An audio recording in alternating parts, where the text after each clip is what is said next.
This is it. All right, and we're live. Hello and welcome to Pankration Philosophy, episode 6. My name is Pocholo Cruz. This here is Scott McDonald in this chair. I'm over here. Old man McDonald. Oh, yeah, old man McDonald. I'm over. Don't bring that up ever again. Never. Huge. Yeah, I'm over here getting over a cold, and so I want to stay away from my co-host and our guest, who I'm really excited to have on. And I'm just pretty much just trying to stay alive. So this might be my last podcast. Okay. I feel like I'm dying. Yeah. But Shatreen's about to be a doctor, so I'm hoping after this. Oh, let us live? Oh, no. Never mind. Okay, so, yep, here's our special guest, Shatreen. Shatreen, go ahead and introduce yourself. Say hi. Hi, I'm Shatreen. Facts. Let's see. I've trained at AMC since August of 2013. Damn, that's a long time. Wow. It was August 2013. Came to AMC. I started training Muay Thai only a little bit before that, like December 2012. Where did you start, though? Oh, so I actually started doing Taekwondo when I was 8. So, 8? Yeah. Okay. Hey, just like you. Yeah, just like me. Yeah.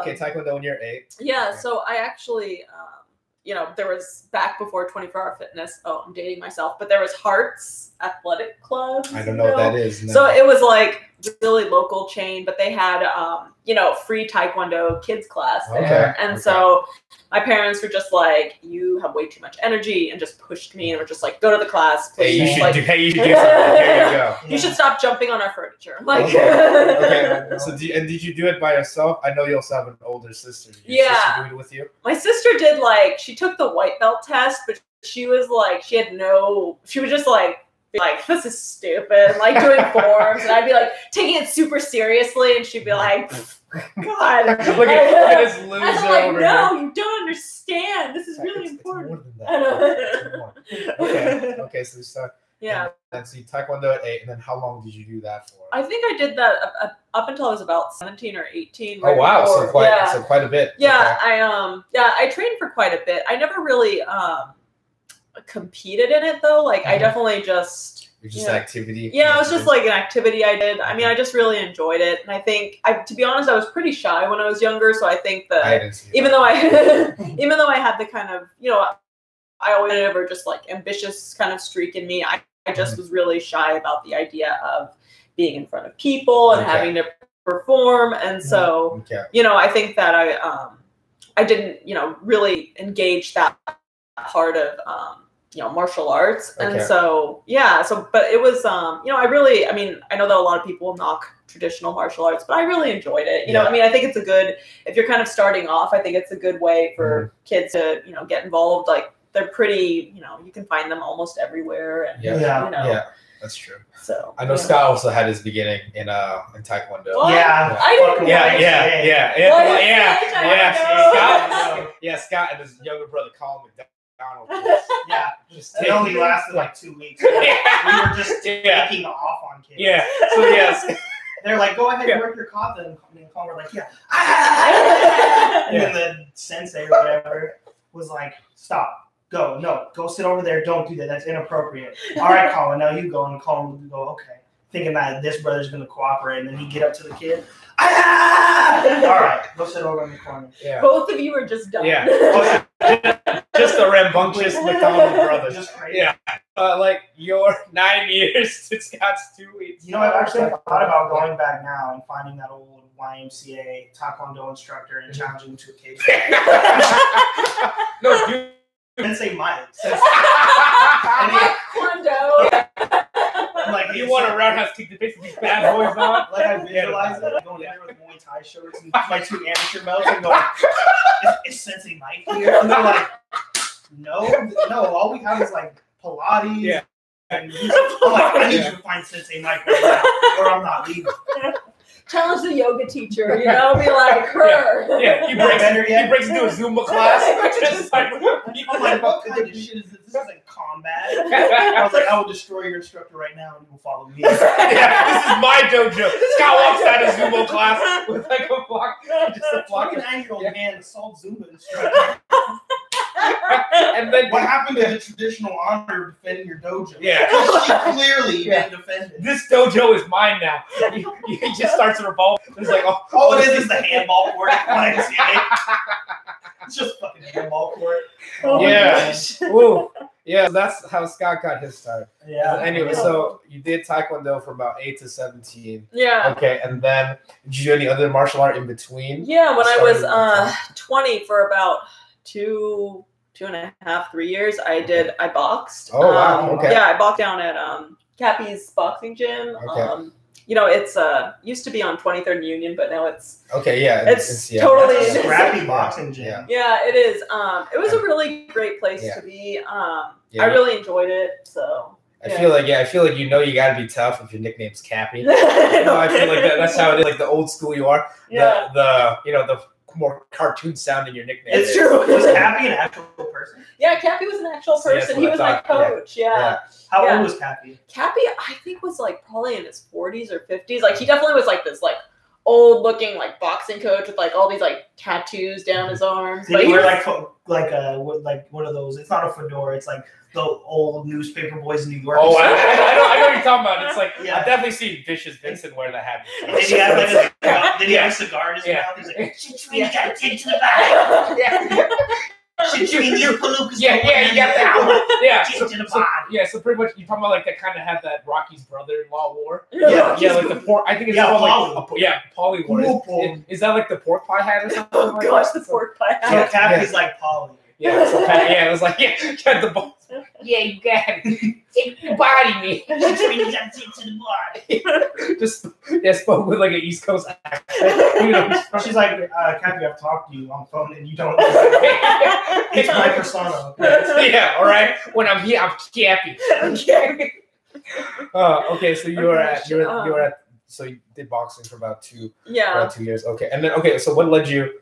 All right, so you did Taekwondo. What led you to find boxing, or what made you want to do boxing? I think that I wanted something just a little more physical. I mean, I say more physical. I mean, something where, with Taekwondo, with the fighting, it's like you're just kind of bouncing on your toes. It's a lot of like reaction and feints and like these very flashy kicks. And I really, I don't know, I was just really interested in boxing, and I just thought, like I'd like to really do something where, it's a little more raw, where you're just in each other's faces more. I think real. It's like it's one of the more like visceral experience. And I think whenever I've noticed, even when I've like boxed, like sparring, like it's just like you just get hit a lot more, because it's like there's only a few places, it's like when you're just focusing on like the head and the body, it's like it's just a lot more in your face.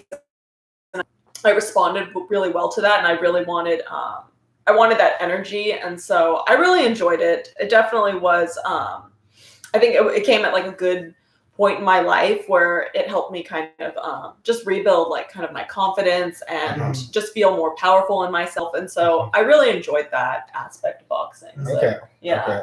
So you did boxing, and then what came after that? So then I did boxing, and then I went back to school, and I was on school where? I was did my undergrad at Yale. What? Shout out to Yale, elite institution. Yeah. No one in Yale's watching. No one at Yale's like. Yeah, they like burned you. Pankration philosophy. It's like a dean. Yeah, they have a whole class. I was like, guys, look, famous Yale alum Shatreen. Pankration philosophy. Yeah. Oh boy. But I mean, I went there. I was kind of more focused on school, and so I took kind of a break from martial arts. I was interested in getting back into boxing, and I think that there's a pretty big gym in New Haven that was kind of well known for years, but I think when I was there, like it was closed, or I think they were kind of financial trouble, so they weren't really able to keep the gym open. And so I was kind of like, well, that's not really an option. So then I just started looking into other combat sports, and actually Muay Thai is really big, and at the time it was really big in kind of New England along the East Coast. East Coast area. Yeah, and I think it's partially because MMA wasn't legal at the time, and so that's right. MMA wasn't legal in New York. Yeah, so I think that and I think that really influenced and there was this big Muay Thai culture there where I think you see a lot more just strictly Muay Thai gyms there, and just a lot more competition. And so I walked into a gym in December of 2000, Muay Thai gym, and then I just fell in love with the sport. I mean, I loved it. It was I really enjoyed it. I think it was more of a traditional Thai style gym, where it's very much the slow tempo, like you're very much here, and it's like, oh, you're like throwing as hard as you can. You're not really focused on footwork or combinations. It's very much like each punch or it's like strike counts, and so that's exactly what I do right now. No head movement. Yeah, it's so and I did like that. I mean, it was interesting because then when I came to AMC, several months after that, it was like my style was completely that Muay Thai style where I had taken that on. That's and I remember Greg, one of the coaches at AMC. Salty Sage. Shout out to Salty Sage. Yeah. But I remember, he picked up on that where like you were just so traditional Muay Thai and very telegraphed, and like the feints and, and so then fighting a style more AMC where it's more flowing, more footwork, not quite as rigid. It for me because Thai style is just they're kind of just right in front of each other, and it's that is interesting because I know Scott, you also came from traditional you did. It's crazy the parallels between your journey and mine. It's just like the same thing happened in my journey as I was in Aikido, and then I just got to this point where I was like, this is not enough. It's not enough contact. You want something more physical. But to be honest with you, I was like, I don't know if this shit's gonna work. Other than the understanding of using someone's momentum against them, just like grabbing like wrist locks and stuff, because they would have you go. They would do stuff where you and your partner would stand in front of each other like that. You got attack me like this. And then you just the whole time, and I was like, who in the fuck? Like I remember like my second month, I was just thinking because I got a lot of street fights. I was like, who in the fuck is gonna karate chop me like that? Yeah. So then I talked to my sensei, and then there was a Muay Thai gym down the street. So I hopped on that. I did cappies. It was for that same. I think it's Connor who's talking. Oh, what's up, bro? Yeah. Hey. Well, never mind. Let's keep going. It was for the same reason. It was like how you described it is how I would describe it. Is I wanted more contact. So yeah, I wanted to ask you something though, because not to jump right into it, but we're missing a really big part of just your life, which is you've lived in I think more than one country outside of the U.S., right? I mean, I've been pretty much. Yale. I mean, I haven't lived, but I've definitely been to a lot of different countries outside of the U.S. and stayed for different periods of time. Okay, so it's back. So what led you to, I guess, visit those countries? Or like, what was the purpose? Yeah, so in undergrad, I was actually I was pre-med. At Yale? At Yale. Yes, I was at Yale. MBD. You're like most people that go to Harvard or Yale. It's just like, fuck, I don't want to talk about Harvard or Yale. Yeah. But it's like, I was really interested in pre-med.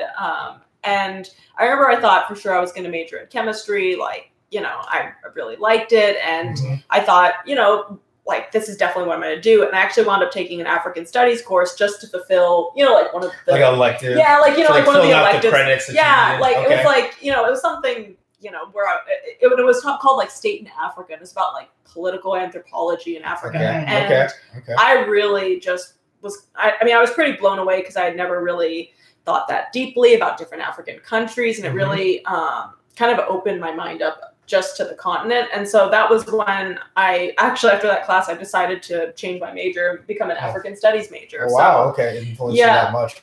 Yeah, it was really, and I think at the time I was also taking a lot of global health, medical anthropology classes. And so, I think that even though I enjoyed chemistry, I thought I really wanted to challenge myself and do something just a little bit different from what I had been used to, where, I was going to do this very kind of prototypical pre-med route where you either major in biology or chemistry, you know, you work in a lab, you do bench research. But I think for me, it was kind of like, I don't know if that really spoke to me, you know, if that was really what I wanted to do or if that was what I thought I should be programmed to do. Kind of veered off that. Yeah, so then it really spoke to my interest to major in African studies. So then, you know, I studied Swahili and French in college.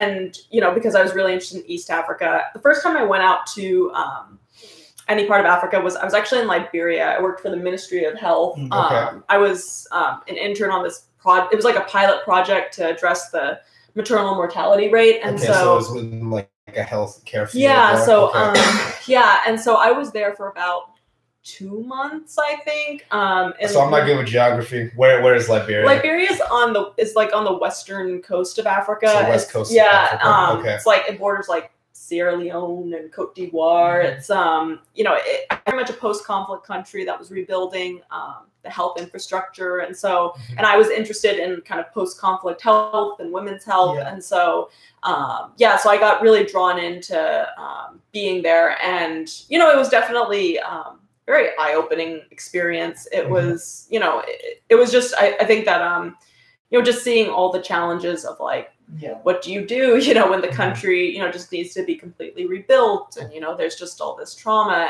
and, you know, just this like legacy of war. And so, so it was definitely really, it was challenging, but just a really interesting experience. And then I wound up, the next summer, I was in Kenya for about a month and a half, 2 months, coastal Kenya, Mombasa. I studied Swahili there. And then, so I studied Swahili there, was there. And then the summer after that, I spent about 3 months in Eastern Congo. And I worked for a local NGO on like doing research on barriers to family planning in that particular area. So I had a lot of different experiences in different parts of Africa. So it was really amazing experiences. So I had another, so I could be wrong. Is in Liberia, is that where Monrovia is? Yeah, I was in Monrovia, the capital, And that's named after Monroe. Yeah.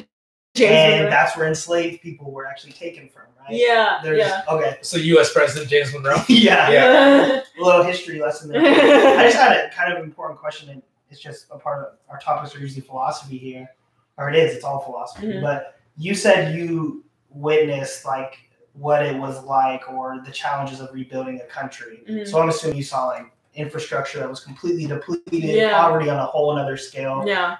What did that do? Like, how did that juxtapose like life in Western society or in America? Like, what are some privileges here that aren't there? Or, like, what did that do? Like, suffering. Yeah. You know, I think I remember, you know, like there were, of course, the basic things like, you know, running water and electricity, you know, where it was like, I take for granted. I know, you know, it's something that, like now, but like I remember when I came back from Liberia, like getting a hot shower, having a flushing toilet, it felt like a luxury to feel like these things that now, like, I don't even think about. Like, you know, right now, if I want to get a glass of water, I'll just go to your faucet, or I'll go to fancy fridge, you know, get the nice filtered water, you know, like but I don't think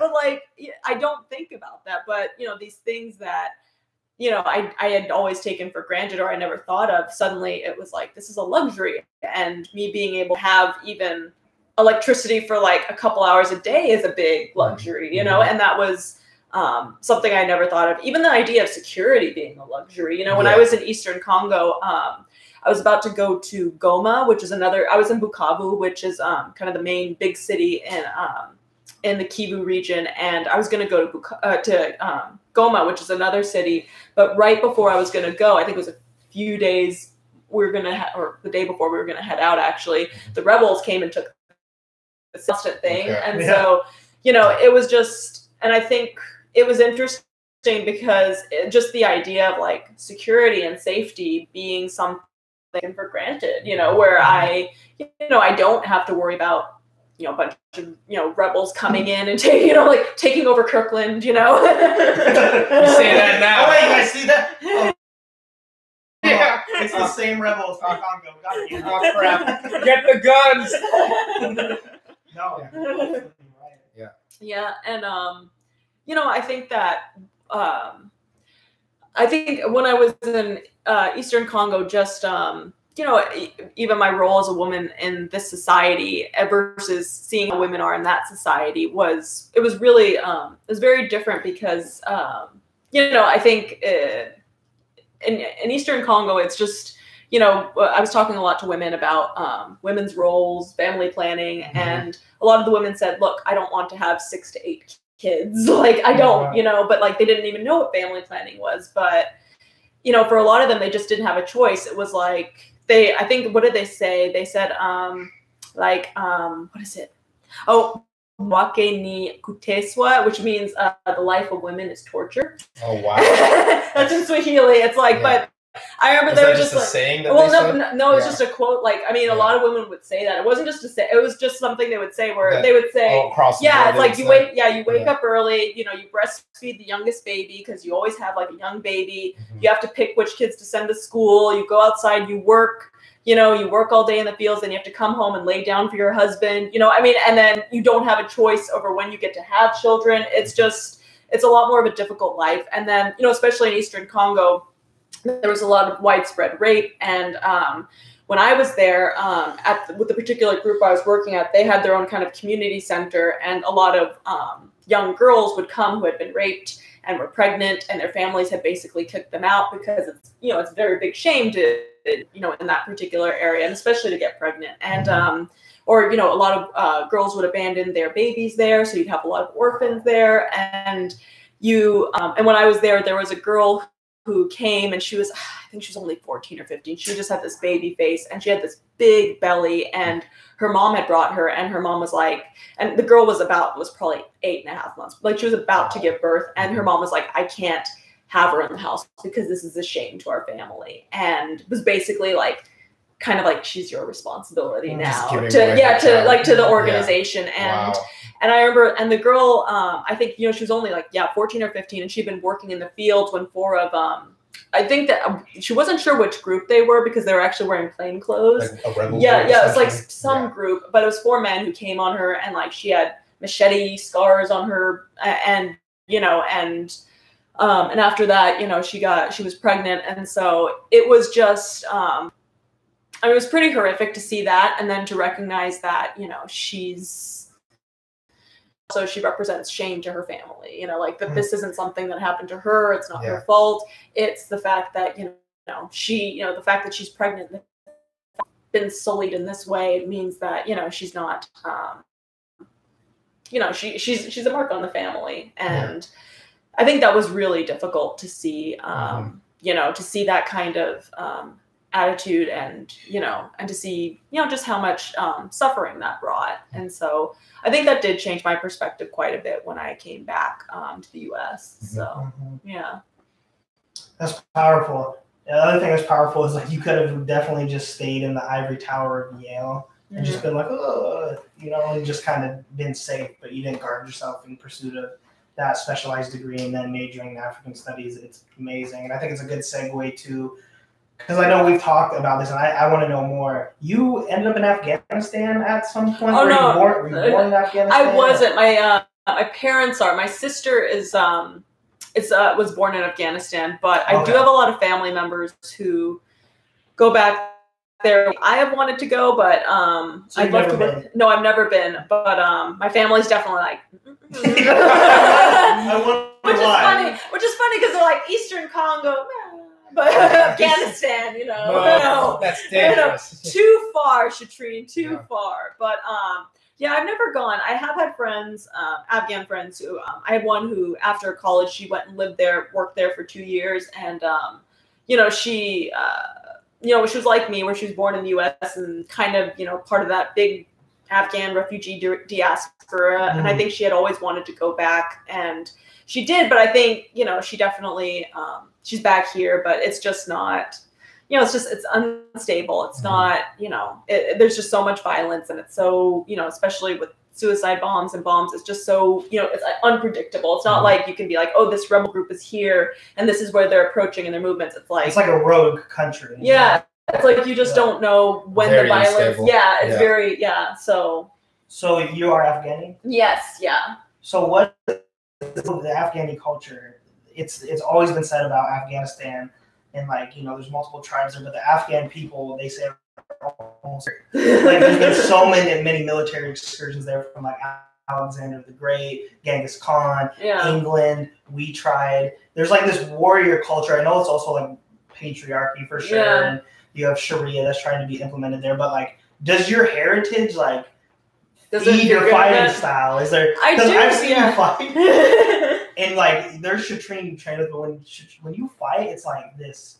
It's this passion, but it's just aggression. Yeah. Where you're no, you are not going to get a shot in on me. You are not. So I don't know if I might be reaching here. No. But I want to know more about that. No, I think that's a good point. I think especially on certain tribes, especially among the Pashtun tribe, which is my mom's tribe. My dad's tribe is Tajik, but especially among the Pashtuns, there's the Pashtun Wali, which I think is talked about, and it's supposed to be the Pashtun code of honor, and it's about things homeland and this idea of kind of protecting your women and fighting for your country and revenge and all these different things that are part of this code. And it's kind of interesting because it's not a very Islamic code. It's kind of its own, I'm sure probably now with Islam coming to Afghanistan, I just wonder if that particular code kind of predates it as well. But I think I do wonder if that did influence me to an extent, because I think not necessarily from my parents, but definitely from my uncle and my cousins. My uncle was a mujahideen, and he fought the Soviets. So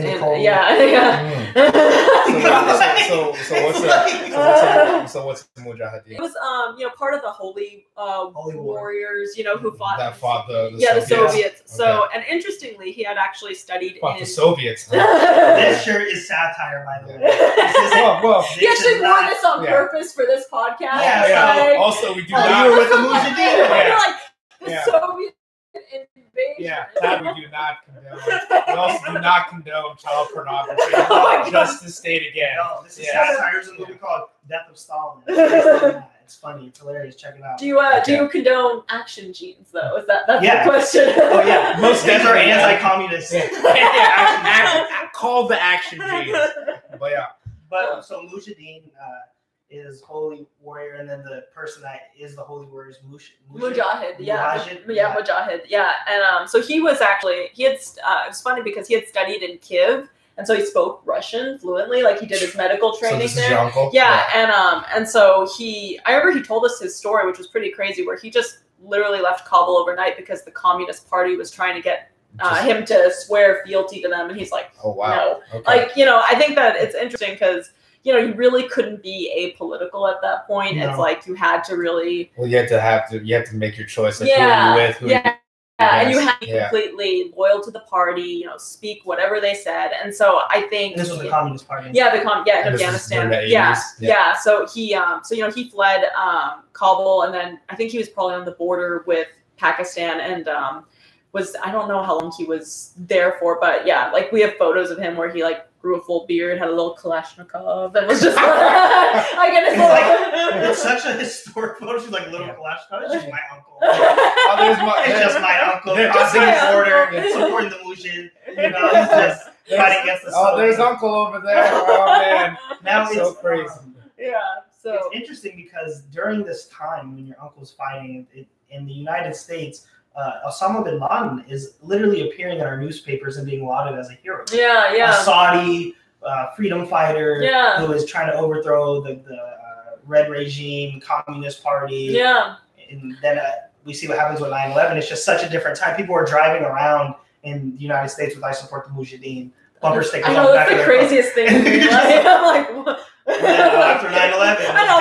I think right now, if you were to have that, people would be like, So was your not the focus is on you, but just a quick question about your uncle. Was he a particularly religious man? Or? No, he wasn't actually. But for him, he really identified it as this idea of like protecting his homeland, where he was like nationalist. Yeah, like it was more of a nationalist. It was interesting because he's not like even now he is not. I'm like full disclosure, he drinks.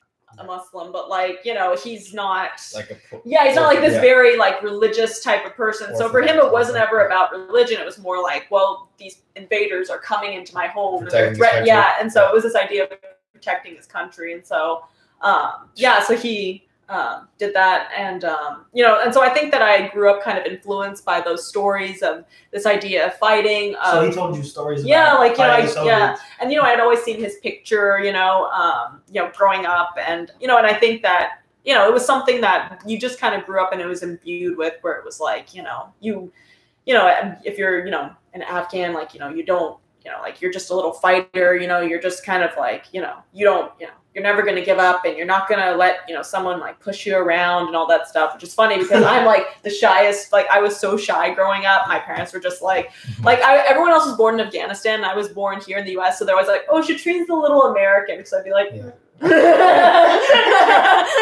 it's crazy that you say that because your fighting style is not timid. No, but I feel it's that dichotomy of that though. Yeah. So talking about more onto you and your style, because you also said in Taekwondo you felt like you're very shy, didn't want to. Yeah, I didn't. Okay, like so then what? This is bullshit. So now let's talk about your shift, like towards fighting. So clearly when you started Muay Thai and then started training at AMC. So what made you pretty much what made you want to fight? Like, what made me? I think for me, fighting became. It almost became like a challenge for myself.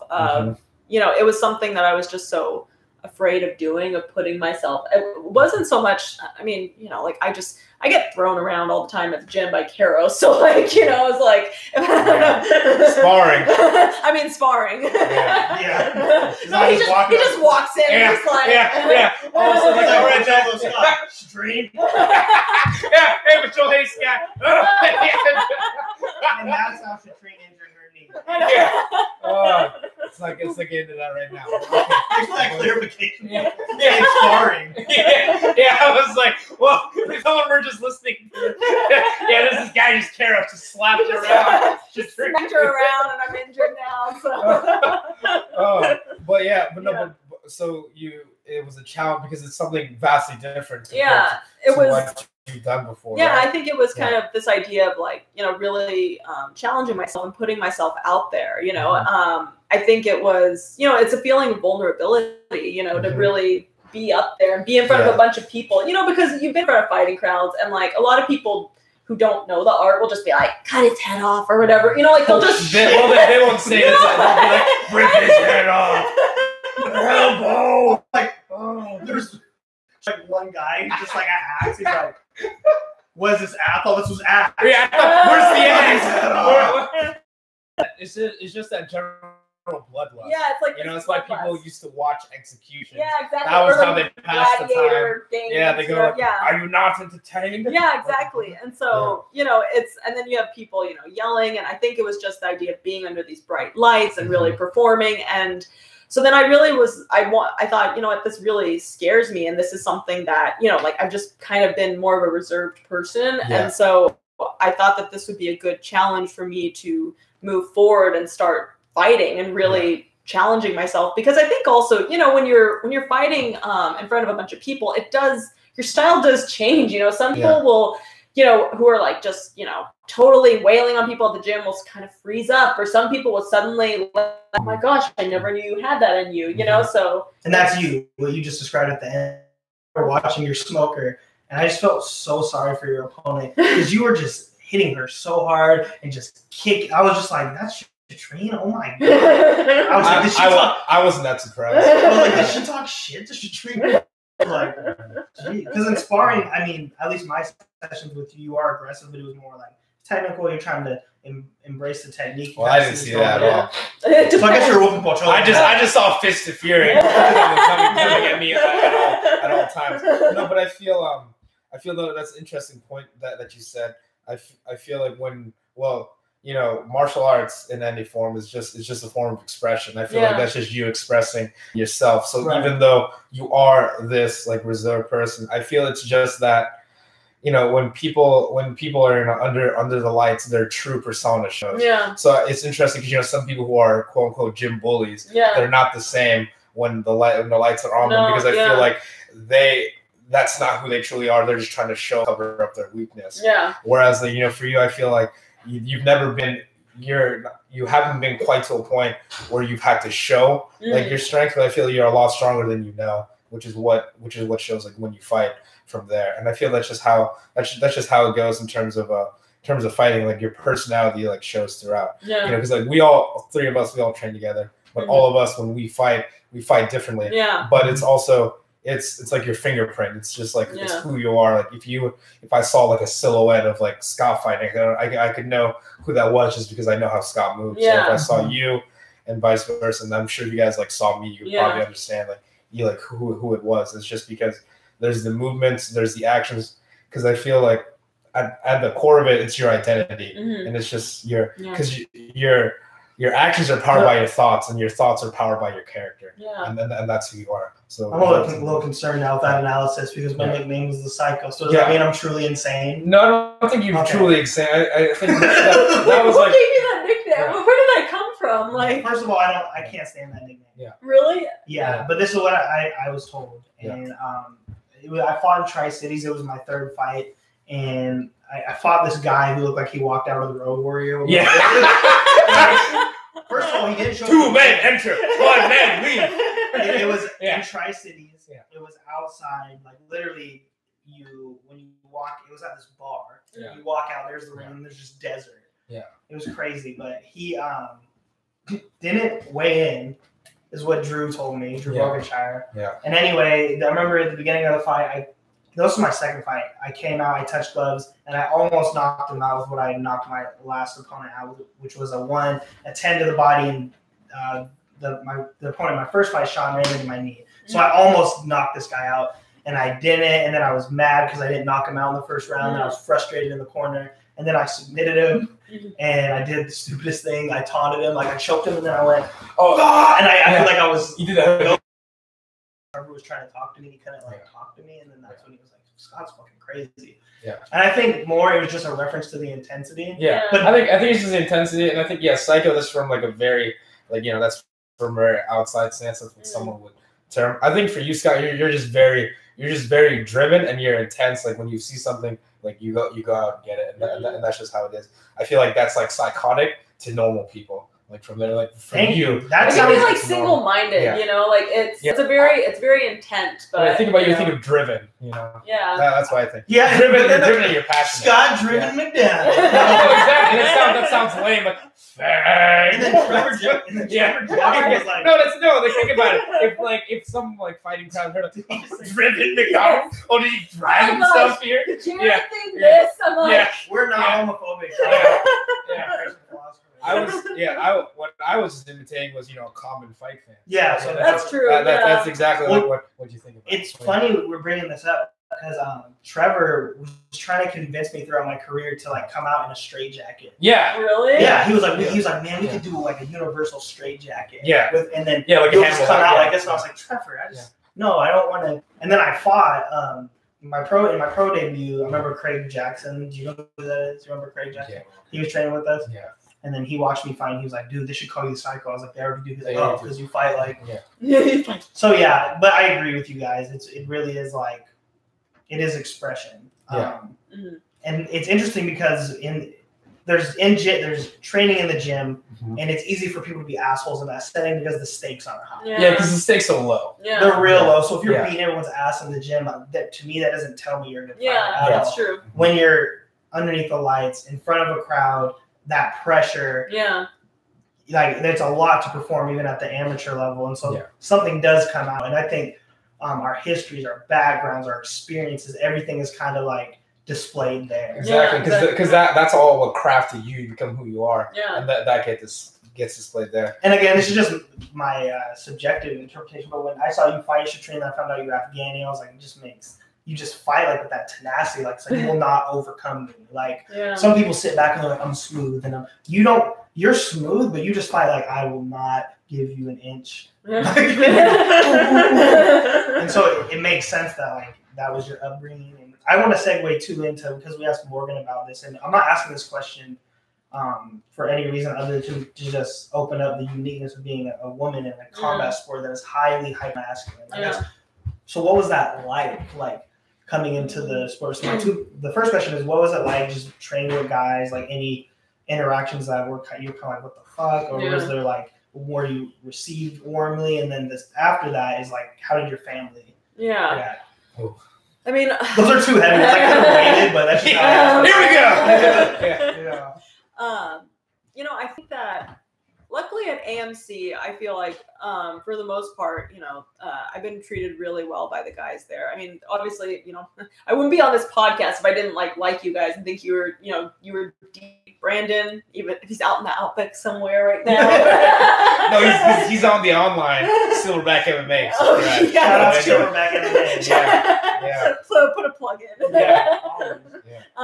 But you know, I found that I really got lucky with you know, these men who were willing to, like, you know, train me and really treated me as a martial artist, as a fighter, you know, and they didn't, you know, just see me as like, you know, a girl. I think, you know, or I think I had told you this, Scott, but there was, you know, someone who was pretty, I mean, I think like, you know, of course you get these comments from like people outside of the gym, but you know, within the gym, you know, you don't really get these kinds of comments, but like, oh, you know, you're too pretty to fight. But for me, when I heard it, it was the person who heard it from, and I'm not going to say it, but it was someone who was very accomplished, you know, in fighting, you know, had this very long storied career. And so for me, it wasn't just about, oh, someone saying this, because it's like, of course, you know, people, I was there when they said it. Because I remember, like, and funny enough, that was the second or third time he had said it, who has done that. And so it's really hard not to take that personally. And to be honest, I really wanted to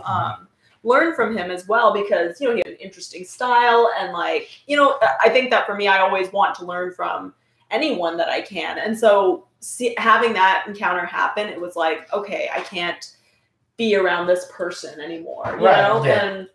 And so I think, you know, when that happened, it was kind of like, it was just unfortunate, because it's like, it just, I mean, of course it says more about his mentality, but for me, it was kind of the loss of like a potential, you know, source of knowledge, you know, someone. Yeah. And just I'll let you finish too, but for me, that was an eye-opening experience, because like I was finishing my degree at UW and like going through all these enlightening classes on social justice and inequity. I remember when he said that, and then not only did that person do that, but then they approached me and they were like, oh yeah, man, what is it like, you know, you're training with girls? And I was like, I'm training with another martial artist. And then I just was like, dude, I just told this one, I was like, this boys club, like a men's club, like men only. And then like, you should have heard all the comments that happened after that. I was just done with it, because I was like, Shatreen is a great training partner, period. You know, she pushes me, she's approached me and wants to work the clinch. She's helped me revisit techniques that I utilized in a very long time. So for me, that was like a breakthrough.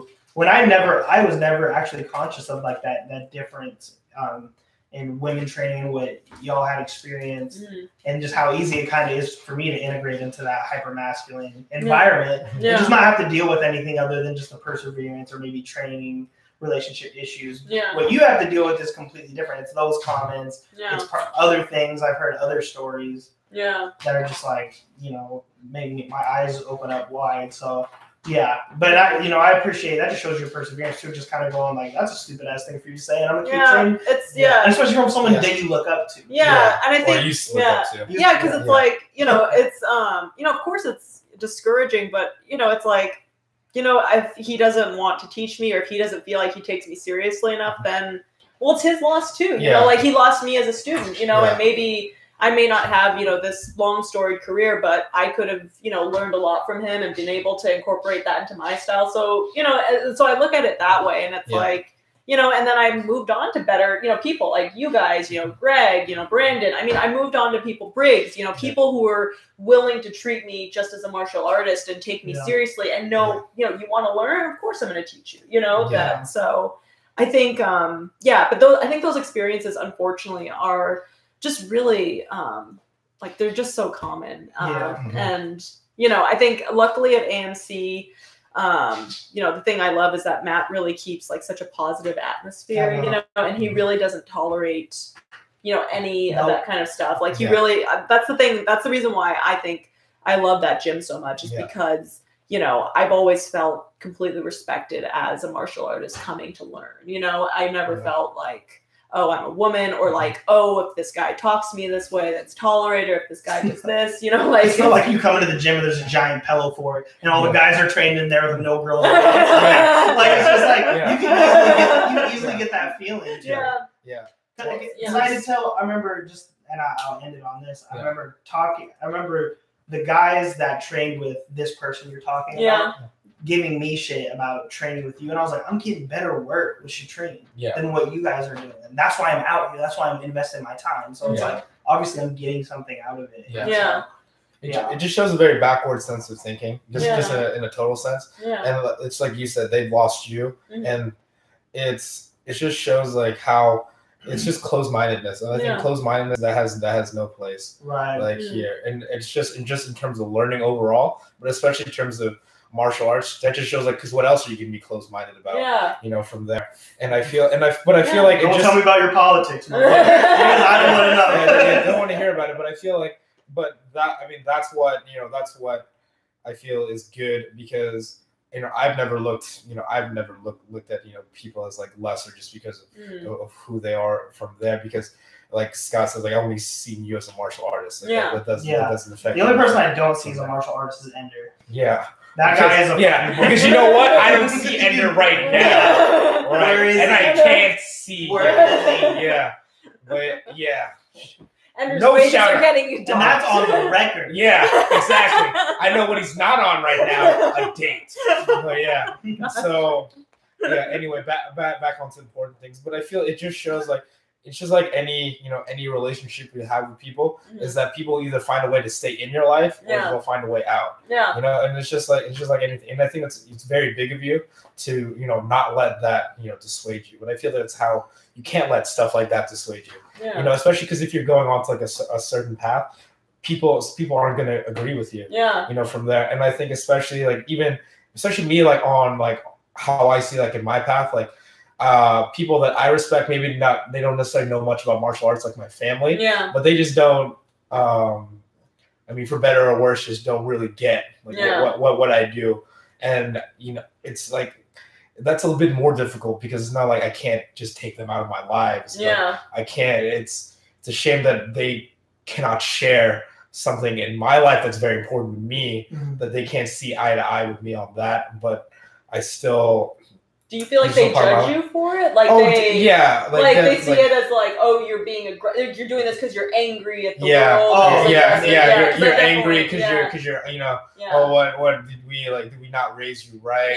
From here, like why just violent? But it's okay. Or I've gone to rationalize it. It's just they've come from a different way of thinking. Like I'm just and it's not that I may not agree with it, but I can't let that stop me. I can't let that because they can't live their life for me. I can only live it like for them, and I can't live for them. From there. So I can respect their decision, but I can still go another way, and that's because I'm Filipino. I come very traditional, like a Roman Catholic setting. So they don't. They really just don't. They don't see. God grants you the power to commit genocide to other people, but not the power to do violence. So hell do I know? But that's. Give me qualified saying I was whooping that ass. But it's like it just didn't quite correlate with me from there. But okay, so because that's the second part of Scott's question. So how does your family deal with with your martial arts journey? I think my dad has definitely been like, don't get hurt. He's just of course they just were more. I think my parents were definitely more concerned about me getting concussed, especially since I do I'm interested. I'm going into medicine, and so and a lot of that does involve your brain. So I think they were more worried. For them, it wasn't about if your nose gets broken. It was more like, what if you get concussed and you're not able to function? And that's actually a really valid point, because I've definitely seen some bad concussions in our gym, where you're like, and we're like, you know, like I saw, you know, one of our training partners, you know, when she got concussed, you know, she just could not, like, she had to like lie in a dark room for weeks, you know, and wasn't supposed to think, and you know, like that, and I think, yeah, it's scary, and I think, you know, especially since I'm going into something where I will have to use my, you know, my brain and really rely on my memory, and you know, and really think through things. I do have to consider that as well. You have to think in life. Yeah, and so they, I mean, I guess not everyone. I've seen some examples of people that have managed to go through. It's just a different type of thing with like specialized fields. Though. I know exactly what you're talking about. It's like being a paralegal, like it's just this working memory drain. Yeah. Because you have to, like, in our profession, like, you have to remember case law, you have to remember the fact pattern, you have to see what arguments can be formulated, because the attorney comes in as like, I need you to find this piece of evidence, I need you to look at this case law, and you're just, it's different. So I can see why that would be a concern from your family. What did your uncle? Does your uncle know you fight? Yeah, he does. He loves it. He shows my, I know, he shows my videos to people. He was like, he's like,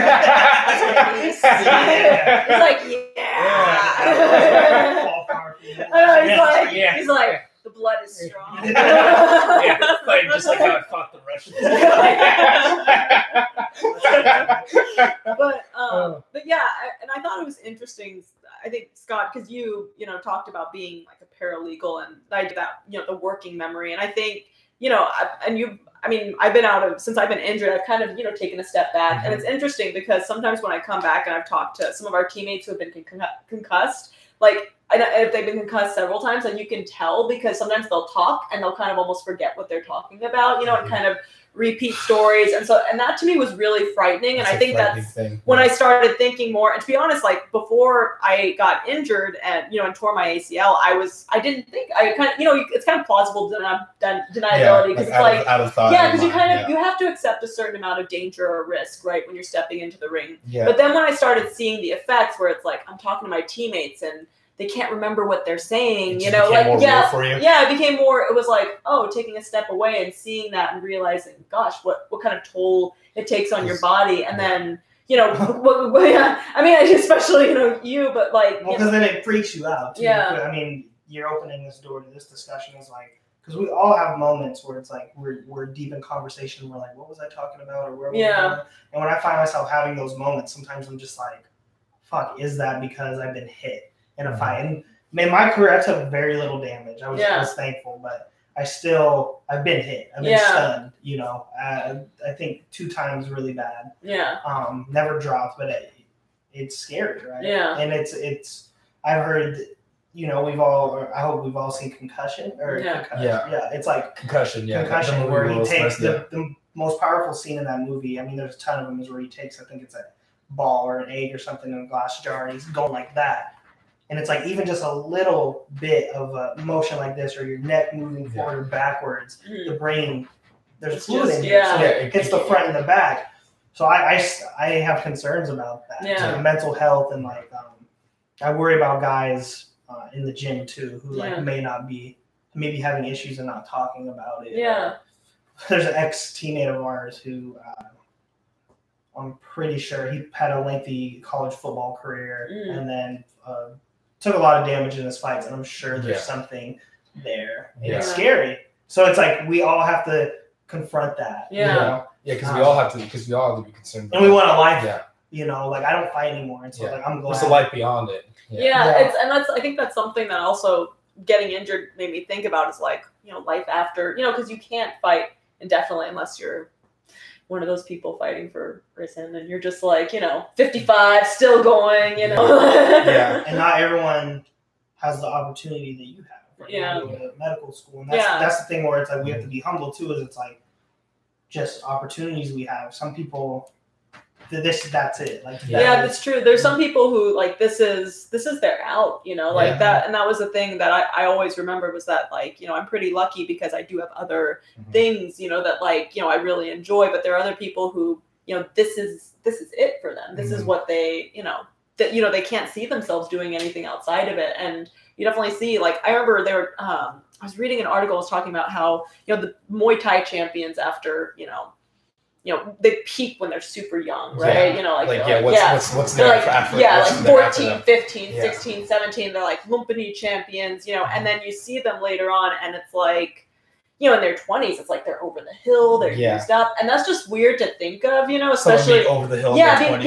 And especially with our fighting culture here in the U.S. with MMA, it's like your 20s, it's like you're up and coming, you're getting to your peak, and so it's interesting to start thinking more about longevity and because I think longevity in the sport means being a martial artist, and working to improve rather than I want to fight, I want to be under the lights. I think for me it means, how do I incorporate this into my life, from a broader perspective. So not just the fighting about it. I think that's very important. I think that's something everyone, because I think even though more people will tend to look at it later in their career, I feel like that's something any point of that they should think about, because it's going to end. It's going to end sooner, maybe sooner than you think. It could be later than you think, but there's a shelf life. But what are you going to say? There's a shelf life, and there's also a lot of people in the gym who have that dream, especially our gym, AMC. They have that to go to the big show, to go to one, to go to UFC, to be the champion. And I've talked to guys at the gym where they're like, "This is it. This is my shot. I don't want to think about anything else, and I can't think about anything else, or I won't be able to go forward. I'll start doubting." They need that drive. But the most intelligent thing to do is to have a plan B. And so coming back into the gym after being gone for a while and having invested my time, my mind into other things, I try to bring that. Just because I'm like, look, this is a business. This is going to take, if you had any sort of martial arts spirit, and I mean, we all cultivate it differently, right? There's the pure athlete who may not care about the spirituality. But there's something they get out of it. But the UFC, it'll take that from you. It'll take it, it'll commodify it, and if you aren't performing or if you're not doing what they want, they will just throw you away. It's such a business. You matter nothing to them. Because you look at DJ and just the way he's been. Who? I don't. No, you might as well, really. Because you have this incredible, you have DJ, and just the way that he's been. We've seen how he's been treated.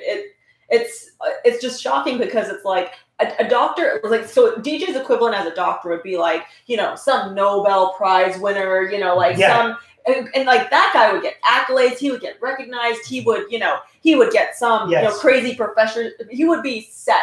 With DJ, it's like, he's not, like, he's constantly challenged or said, you're ducking so-and-so and you're not doing this, and he's not even the highest paid.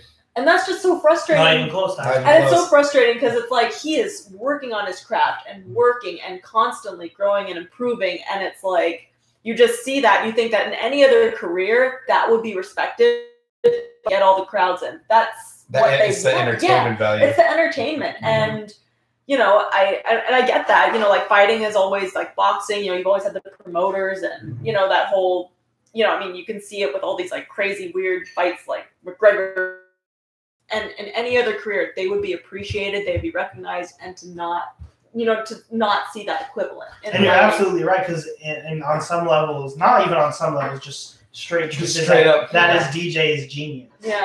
Like, he's a kinetic genius. The way he moves, the way he's able to combine multiple techniques. No one else in the game does that. And he should be treated like that. No one else in the game has even come close. No one's come close at all. And honestly, when he's all said and done, I don't think there's going to be people are going to realize like that they missed something special. Because they're not going to see it ahead of his time. I guess I think I think I think that it's going to be one of those that people look back on and are like, they're like, wow, how did we miss that? It was and that's like, they're gonna be doing all the like Lawrence Kenshin breakdowns of all these different, like, how many different fights could you break down and just be like, look at this little technique, look what he did. I like how Joe Rogan always refers to DJ as the guy that up and coming fighters should watch.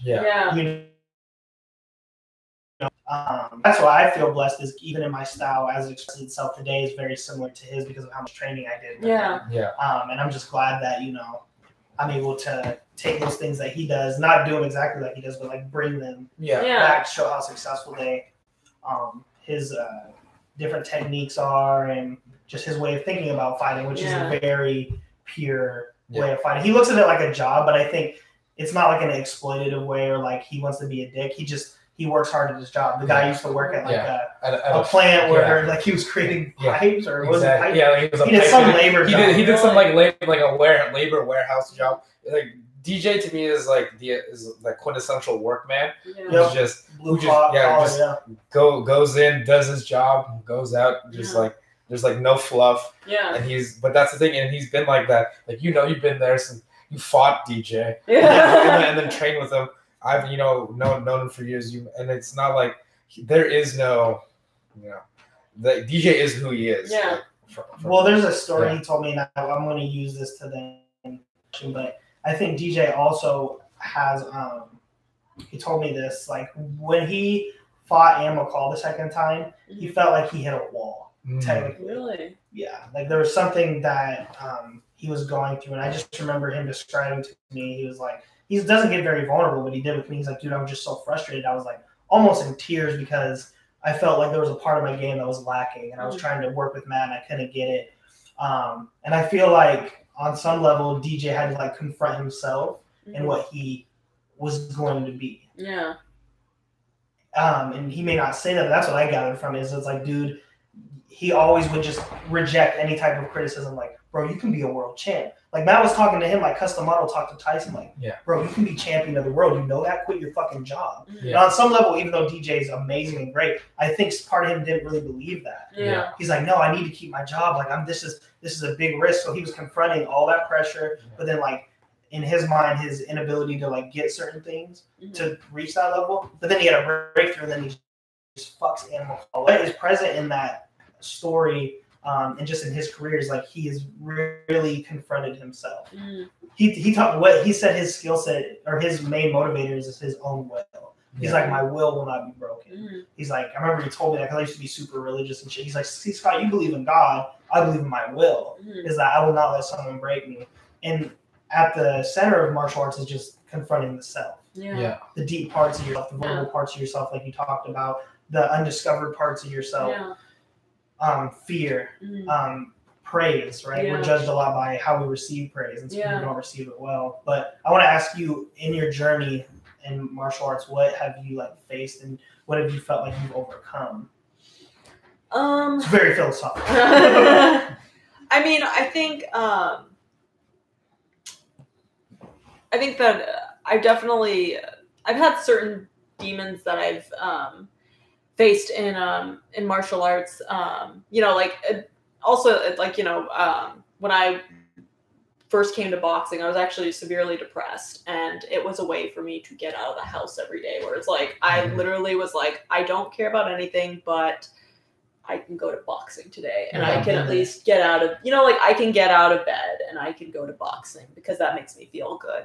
And so, so there was that kind of demon. And then with Muay Thai, someone like really, violated my trust. And I remember for me, it was coming back to, Muay Thai and really being able to say, that this was my sport, and that this person couldn't take that away from me, and I think for me, it's been a way of me reclaiming myself and reclaiming my space and my voice, the fact is that a lot of times I think one of my big fears is that, I don't deserve things that I do, that I'm not as good enough, or I'm not this, that I'm,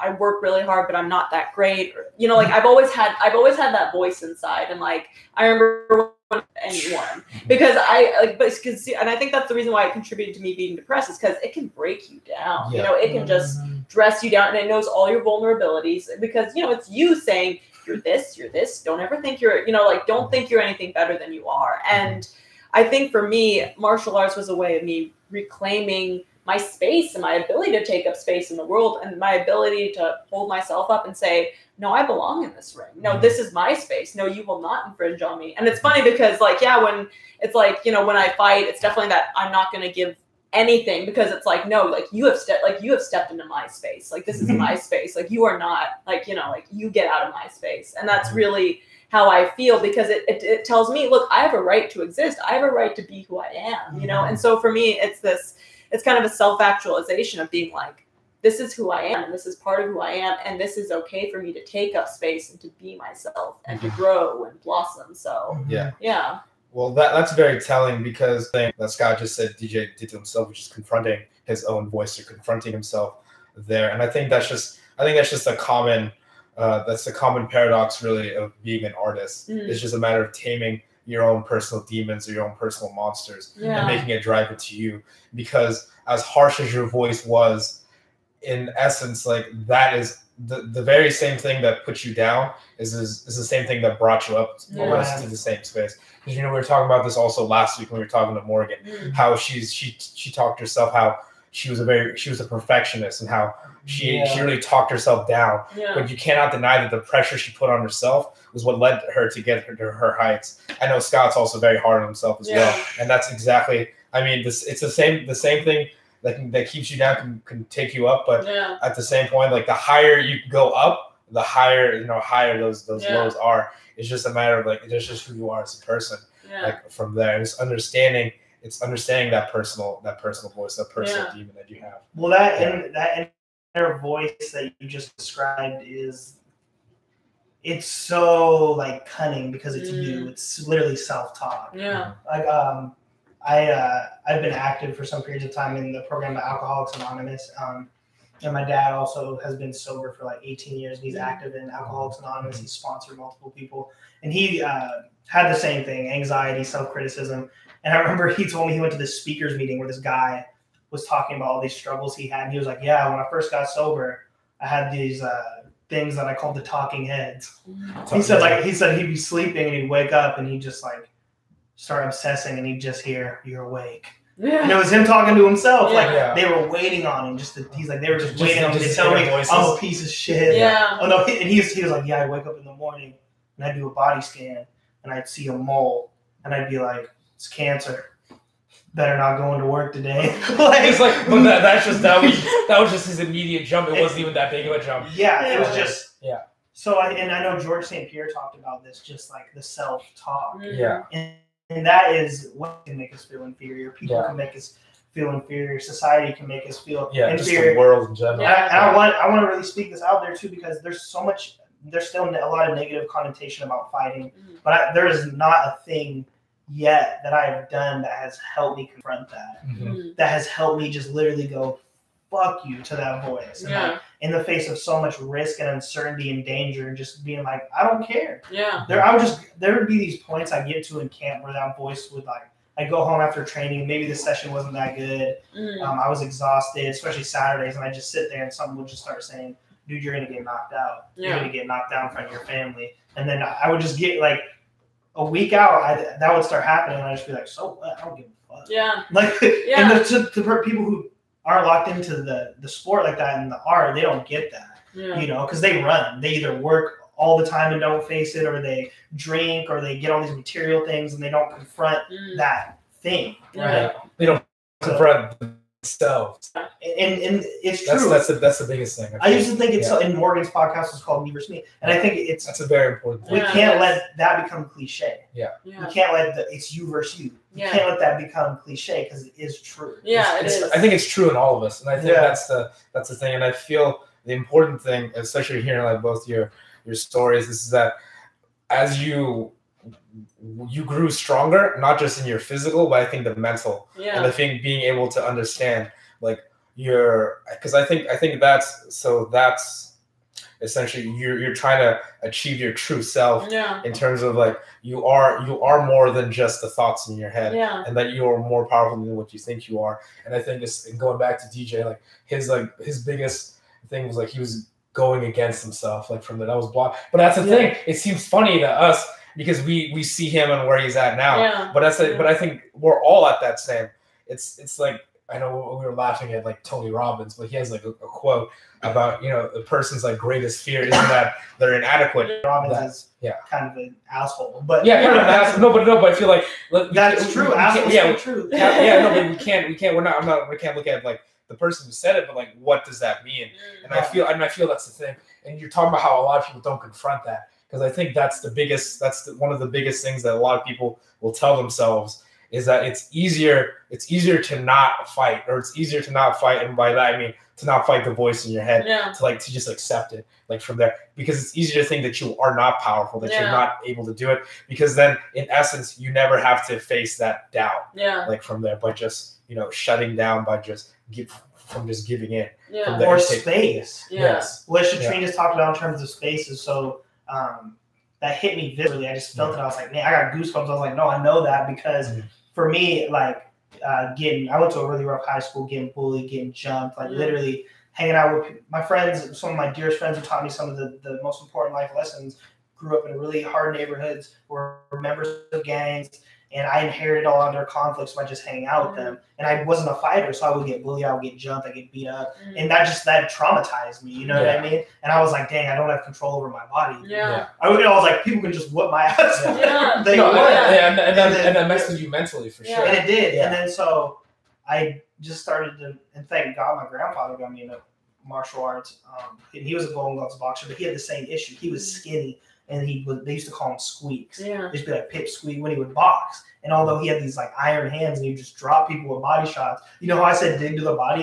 He said that. Dig to the body. Because after my fight, he's like, Sky, get a headhunter. You gotta dig to the body. He literally said that to me after watching my first kickboxing. Dig to the body. I just did Vanderlei. But he had that same like feeling of insignificance and anxiety. And, so for me, being in martial arts, and I hear like douchebags in the sport go, oh yeah, he got bullied, that's why he does it. I'm like, so what? That means that he's not gonna fuck around and let him really push him around anymore. You know? No, but it's those things that shape you. I think that you almost need to be in that state of not. It's almost in that state of want or that state of despair to want to get to somewhere better. Because you almost need to have that view of yourself destroyed, essentially, or at least it's true, because I think that's what I hear. When you're talking about that, just you being getting taken advantage of, or just from like bullies, and then that messes with you mentally. And I feel on the same token, you too, just like not necessarily, you might not necessarily have been bullied, but I feel just your shyness led you to not really want to. And go out or to put yourself out there. And I think maybe in essence, like you're kind of just bullying yourself. You're just not allowing yourself to let others see that. I feel everyone. I think it's a common thread amongst people, especially who are fighters or who are good martial artists, is that they're trying to their true opponent is themselves, is because they're trying to contain themselves from there. I think that's what I hear when you guys talk about your voice like talking you down, or that inner voice. It's because you are more powerful than you think. I feel the same way. I feel that's how I got into like martial arts, because I started to see it's like I'm starting to understand why I didn't fit in around other people. It's because other people don't think like me, and then it's just true. Because like when I was a kid, you look through that perspective and go like, oh, I think everyone else must think like me, or like think in a similar sense, and then you go like, no. A lot of people they just think trash, really. Or coming from me and like in my background, I came from real.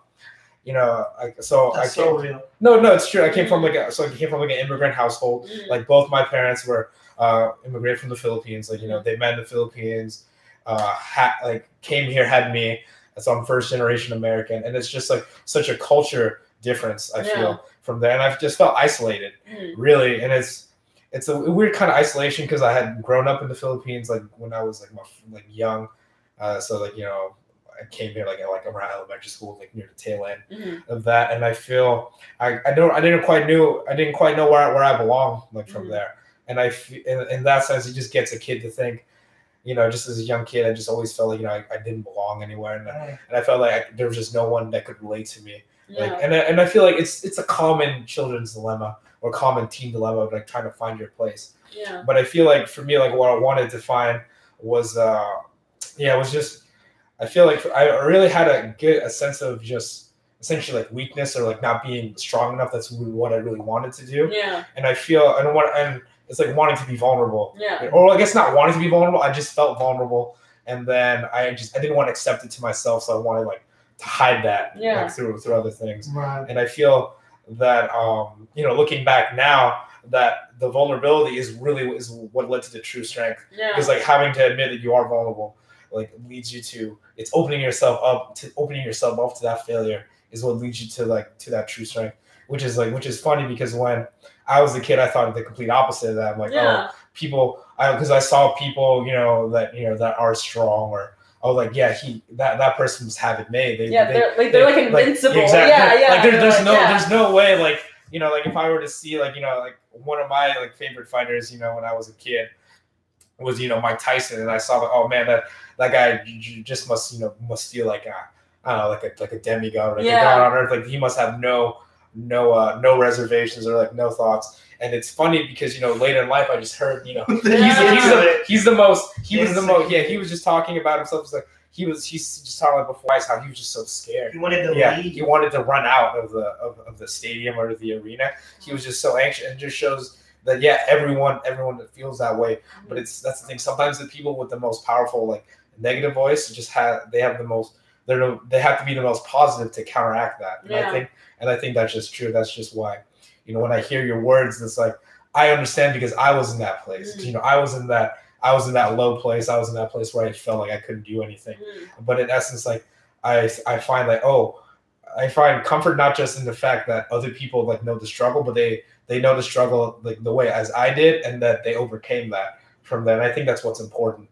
Places like this, or talking to people like this, allowing yourself to be vulnerable, because I feel like that's really that's not what gets emphasized. It's it is that asshole mentality that people who always say something the loudest people are the ones who are going to get it. But in essence, it's a lot of people, the common person in life, they really look at it and they don't know where they are.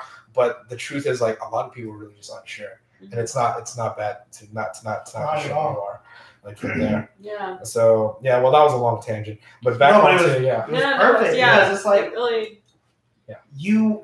Guys like Tyson, that mentality. It was always said, I think, by a lot of boxing historians and commentators. They would always say that and I don't know how much I agree with this, but it's interesting kind of thought experiment. If Tyson had Ali's mind, how unstoppable would he have been? And I don't. I don't know. I don't think that's true. I don't agree with that. No, me neither. Because that's his vehicle. Tyson was who he is because of what he was. Exactly. Yeah. And Tyson was constantly until he was I'm just a monster. And I think he knew that for a while, but he was constantly proving himself wrong. Yeah. Which is why his post-fight speeches are just so crazy.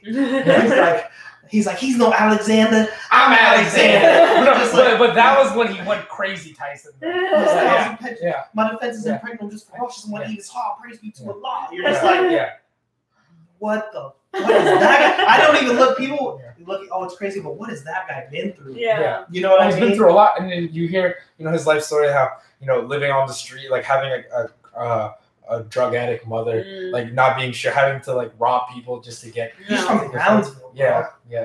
It's just just the most uncertain of circumstances from there. But see that's the kind of people at a loss that end up having to build themselves up. Too, and I think that's how people with grit get made from there, and and that's how you can tell. And that's how you can tell when I saw you fight, that's a person who's been through something as well. We've all been through stuff, but it's how people react to that from there. Because it's easier to give in. It's easier to not. It's easier to just lay down and accept it from there. And I feel that's really a lot of what it's just that expression. I feel truly that's what it is. It's that's why it's the art in martial art. But a lot of people just lose the way to express themselves, and I feel especially as they get older, because we're quote unquote adults, but how many adults really express themselves, especially as they get older, and that is and I don't know, our society, there's what is even happening here is very unique, right? There's a lot of consciousness raising that is going on in all sorts of different circles in our society, but we live in this now more than ever, we're questioning the whole go to college, get a degree, 9 to 5, grind, save. You can go on vacation, raise your kids, do this. Don't think about because it doesn't. You can go to college and you don't. That's not guaranteed. Yeah, and you're not guaranteed to get a job. You're not guaranteed you're gonna have a house and you're gonna have this. It's You know, like you're Yeah. not guaranteed this perfect life if you do what you're supposed to do. Exactly. Right? It's that set lifestyle. Yeah. You know, from in most things, right? Even noble professions, like medicine, like law, have become completely capitalistic. Have been for a while, or corporate. So even when I entered into my field, I was like, I look at things as an avenue to express, right? Yeah. And I'm like, that doesn't matter here. Yeah. Like, all that creative energy and potential I have, I feel like it's just on reserve, or it's just I'm not getting that. It's not being utilized. It's not being utilized, right? Yeah. And there's so many places in our society where that is the case. Yeah. That's why, you know, I feel that's more often the case than not. Well, because the millennials are like, our generation is like, what the fuck? I have to sit. Morgan talked about it. She's like, I see people at my job. She works for an architect firm. An architectural and then firm. She's like, I see people who they've just been there for like 20 years. Yeah. And they're doing work and they're doing diligent work, but it's just like soul crushing work. You know, I see it with attorneys too. I'm just like, no wonder addiction rates are so high for attorneys, because it's just like there's only so much you can do, right? It's a soul crushing reality. It's like you said, but that's why they get, you know, people look for outs or look for escapes. Like I think really in essence, like that's what drugs are. No, I know, but our society doesn't go, and school doesn't go, hey, you're going to go out into the work world. You're going to go out into the workforce. Remember, continue to cultivate yourself. Paint, read, discuss, have this, and stay away from the distractions of like, before I came here, I was just on my phone. I'm sick. So I was on my computer, on my phone, on my computer reading, and I'm just like, this fucking sucks. Yeah. You know, but that's a reflection of the professional life too. Yeah. You have to get shit done. You have to get tasks done. You have to stay on top of it. There's people that need you in fields like ours. But at the same time, it's just like, it's not even necessary. It's not a unifying force, I would say. It's just another job to be done. It's another task to be checked off. Yeah. And, I think things like martial arts or painting or discussions like this, like it just renews our spirit. Right? Yeah, and it does. And then when you go out into that world and you're more humane. Yeah. Versus what a lot of people do is like Wally, right? Mm-hmm. You see, like just drinking the big and Wally's trying to come around like. But I want to talk about that stuff because I feel like that's the easier way out. I feel that's the thing. I feel it's easier to not express yourself because I feel the people that it's like the nail that sticks out that's what's going to get hammered on. Yeah, it's also very vulnerable. Like like the reason why I was like, I don't know if I really want to fight in front of people because it's it's putting yourself out there, right? Because you know, look how many people will critique, you know, all these different fighters, you know, and tear them apart. Like it's so easy, like in academia. Like I feel like the average tire is just like full of people are like, well, that sucks and just like tearing everything apart. It's easy just to consume. It's easy to point and contradict. It's so easy to like to tear something apart rather than. And so I think, you know, when you, and especially when you have that critical inner voice, you are already criticizing yourself, so you know you're kind of like, oh gosh, other people are going to say this about me, you know. So I think it's a vulnerability to express yourself in that way and to be, you know, to do something that's outside the norm of like uncomfortable. Yeah, exactly. Like you know, you're not doing what I don't know, like you know, everyone else is doing. It's like you know, you're going to the gym, you're training. You know, like why are you doing martial arts? Why are you doing this? You know, like really, like why don't you do something else? Like you know, it's. And I think I think that people outside of the sport, outside of training, I don't think they quite understand just, you know, the personal transformation. Yeah. Well, they don't quite grasp like what it means to you. I think that's the biggest thing. It's a matter of perspective. Yeah. Because especially how they perceive the biggest thing. Like from that, but at the same time, you know, there's a lot of things I don't understand. But like one thing I always try to check myself is try to see how other people think, because I feel that that's a very important thing. Like, how do other people see me? Because it's the same token. I tend to try and see things how other people see, or how I tend to see my own view as how other people view. But that's not the case. Like I figured out, like you adjust yourself by the others' gaze. By the others' gaze. But I was like, no, other people are gonna think it's like in essence, like me understanding that people think differently made me like just even stronger in like thinking my own, like thinking, you know, just being able to think for myself. Yeah, because at a certain point, they're always going to think. Exactly. They're always going to, you know, like, think voices, like there's always going to be, you know, like you can't please everyone or have, you know, like you just can't. And it doesn't matter. Yeah, and at a certain point, it's like, why should I be stretching myself and trying to please other people when this is my experience. That's your voice. Yeah. Well, that comes from like not being taught how to utilize your own thoughtfulness. Yeah. Because when Pocholo just said something like, I thought different. Yeah. And I feel like you were shy because you were very thoughtful. Yeah. And probably very sensitive. Yeah. Because you're thinking differently than the people around and I was perceived as more oversensitive. It was funny because my family would definitely think I was being oversensitive because I would also pick up on certain things, that or things would bother me that other people would just brush off, and I think it's interesting because I think a lot of fighters are actually quite sensitive. A lot of fighters are quite sensitive, and that's why when you talk about that, I know exactly. Yeah, it's like they're very thoughtful, but I think it's like that dichotomy of the thoughtfulness, the sensitivity, and then like the kind of very aggressive, like the perception of martial arts, right? It is that straight dichotomy because almost the more capacity you have to be thoughtful, you almost have to take that away to be in terms of aggressive because you understand the kind of damage you're doing. Yeah. So and in most especially in this super advanced industrial society we live in, we're not really awarded for that type of sensitivity in terms of business success. What does that mean for work? What does that mean for work? What does that mean for work? It's a meritocracy. Yeah. That's like it's like don't be emotional.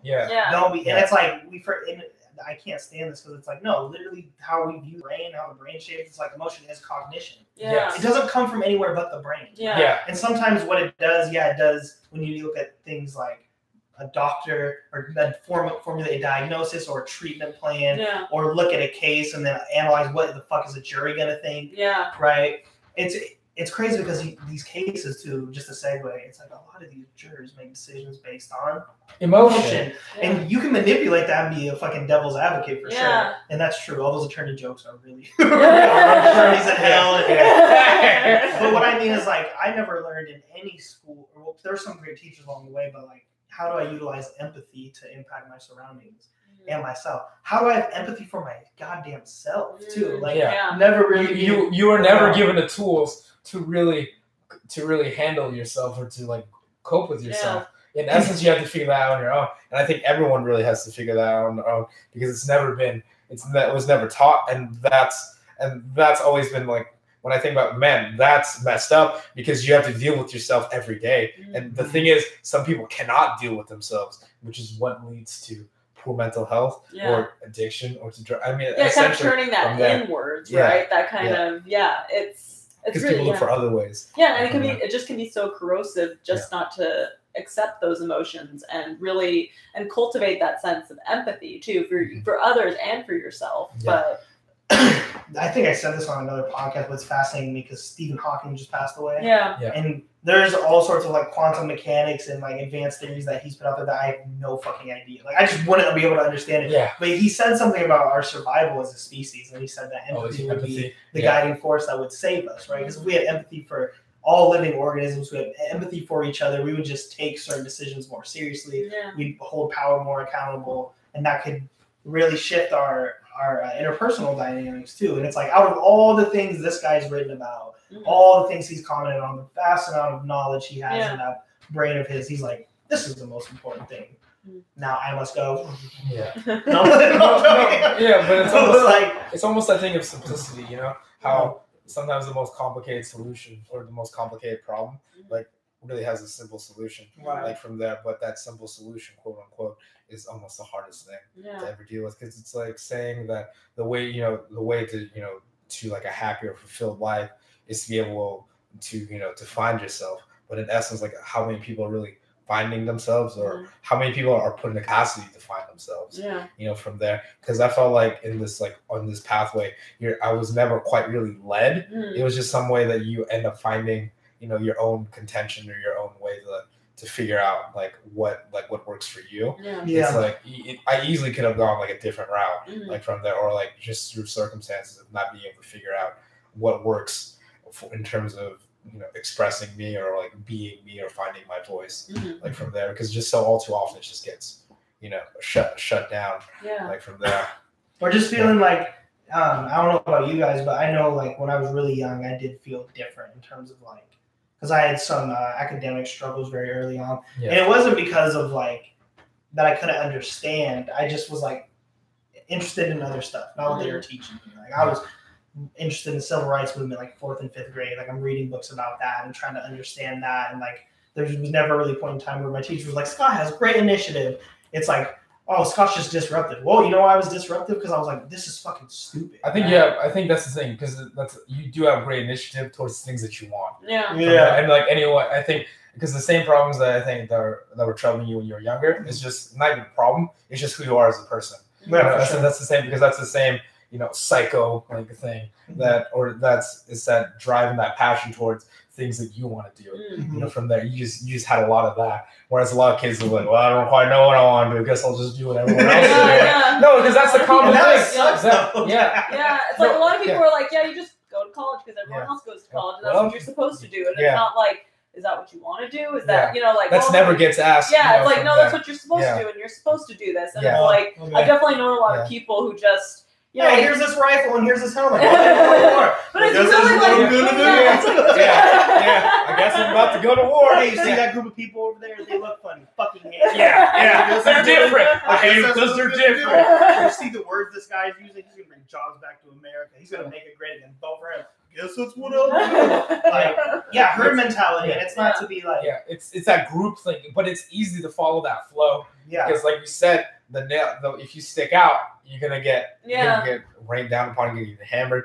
It's just it's hard to stick out. Yeah. Or it's just harder to not fit in. Yeah. From there. But it's almost like, on that same token, once you get used to like not fitting in, it doesn't become as being a social pariah is not bad. Yeah. From that, I think if anything, that's when I got the most content. Like, oh, I wonder I can't get along with a lot of people. It's not that it's something wrong with me. It's just that's just who I am. Have you guys ever just had small talk with somebody?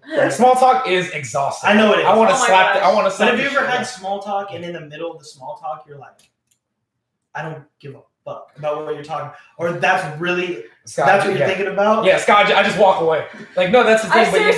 Seriously, Pat and I we have to go to a mingling thing for medical school on Tuesday, and I'm really excited about going to medical school. I just don't like mingling because it's that small talk. It's this, and I remember I literally just picked out the 3 people I wanted to talk to, said hi, and then was like, Pat, we gotta leave because it was just it was like an hour and a half long reception. I left after 10 minutes because I get really exhausted with with just the name So where do you live or this? How about that weather? It's like oh well, the weather outside and it's like the weather outside. You know what always gets me as a man? It's like sports news.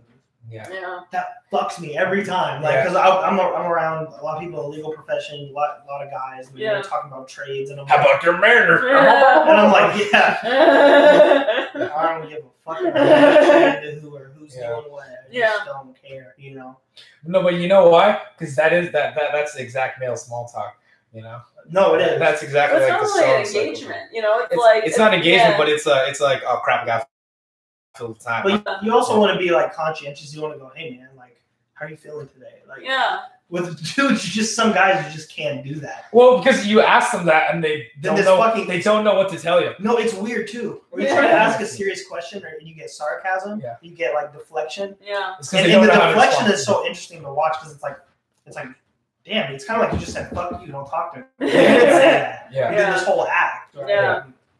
Yeah, it's hard moving in the world with a thought process like that. Yeah. When you're looking for depth. Yeah. You're looking for connection. Yeah. You don't like the way things are situated. Yeah. It's hard to be I think earnest. I think sometimes when you're sensitive, you almost have to sometimes cultivate more of a sarcasm.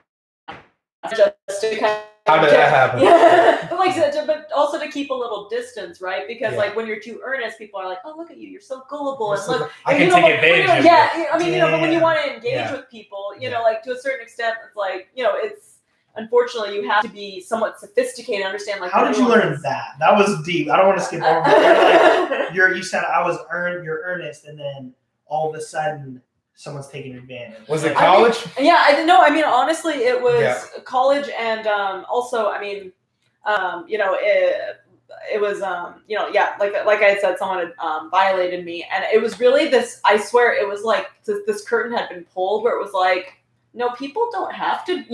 If someone's alone with you, they don't have to behave by these good standards. Where I really believe before people, and I've been in Eastern Congo, and I've been like in all these places, but I really thought like if someone knows you and is close to you, they're not going to hurt you. And then for me, it was like, no, like if someone, like you really don't know how someone will act until they're alone, and they will be.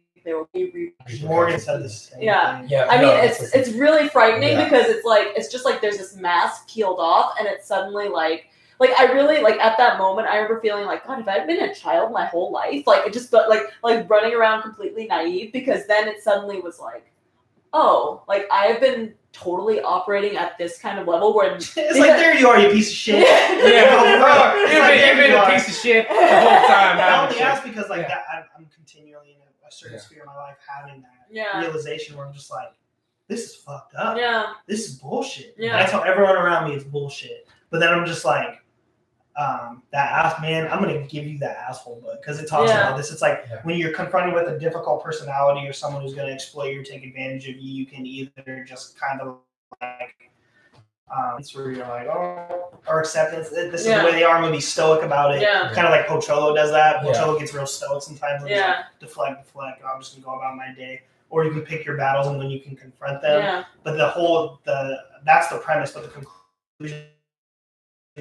People or takes advantage of people or dominates people, they're just not gonna fucking change. No. And so you sit there patterns. And I'm like, damn, I feel like all my homegirls have been in shit. Some of my homegirls have been in shitty relationships, and they've just tried to describe this to me.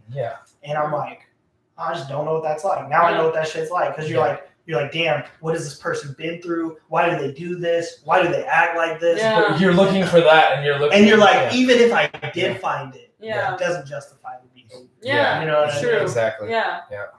No, and that's real deep. No, that's true. That is exactly the same thing. And you just had a moment of shock where you're like, because in every single relationship between people, there's like this, there's an implied, it's either explicit trust, like fucking marriage, like in our construct, this is da-da-da-da. Divorce rates are high as fuck, so it's bullshit. But like, it's explicit or it's just implicit. It's like, with like... coming up next, Scott's podcast on love. Stay tuned. We're here with Hard Talk with Scott. But you see what I'm saying is I'm trying to go back and say there's... for each other, no one's going to violate. And then when that happens, whether that's verbal or physical, you're just like, what the... It's a very jarring thing. It is. Because you're like, whoa, what happened? I thought we were... like you were kind of like, wait, where did that come from? And what my reaction has been in the past was that I don't know if it's a lot of... I've heard a lot of women say this, but they'll doubt their reactions. They're like, wait, did I see that right? Did that actually happen? Did I... because it's really... I think it's almost like that. It's almost like a notion that like, oh, you don't speak up. From there. It's like, it'd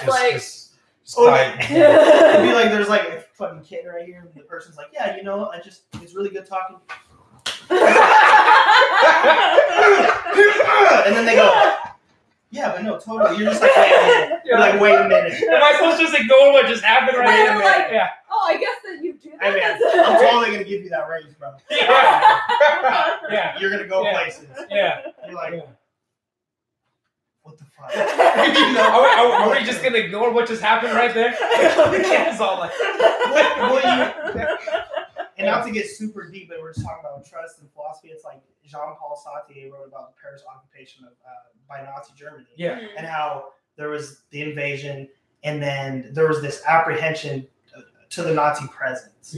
But then he noted in this small book, it's only like 20 pages, how normative their presence had become. It's like that Stockholm syndrome. So you're normalizing it. So you're sitting there and you're like, okay, the Parisians are like, oh, the Nazis are here. Then raids happen that night. People are getting taken away, mainly Jewish people, and then shipped out. But then you're just like, oh, get up. Happens again. People are going to the. It was like this twilight. So that's the other thing about being kind of a nonconformist is you're just like, is it normal for me to accept this behavior or accept this where I am in my life or what is going towards me? And then you have a voice that's critical inside you that just tells you, well, like, no, you deserve this. Maybe you are a piece of shit, or maybe you should be conquered, or maybe you should be. It's just a feeling of powerlessness, right? And I think that's for all three of us. What we have in common is like we knew early that I'm glad and thankful that all three of us didn't settle into that.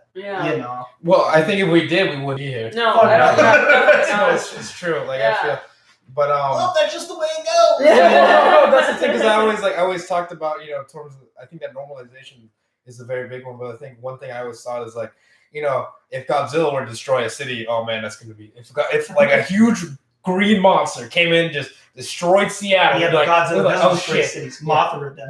Anyway, so whatever. So, but if that happened like every Tuesday at 5 p.m., we'd be like, oh well. Yeah, here we go. Guess our city's getting destroyed. Is that Dave Chappelle? Yeah. Is that Dave Chappelle having sex with Mount Rainier? Yeah. Oh fuck. Yeah, I mean that's shocking. Day one. Yeah. If it happens, happens every other Sunday, you're like, well, there's Dave Chappelle having sex with. Yeah, it's like becomes really routine where you're just like, oh well, that's just how it is. That's just how it is. And I think it's just it's like human adaptive mechanism, where it's like that's what's so great about being human is that you can adapt. It's almost like the greatest thing, but in like this sense, it's like, wait a minute, why are we adapting? Yeah, it's like, wait, why are we normalizing this? Because it's like normalizing really troubling behavior. In this country, where it's like, oh well, this isn't that bad.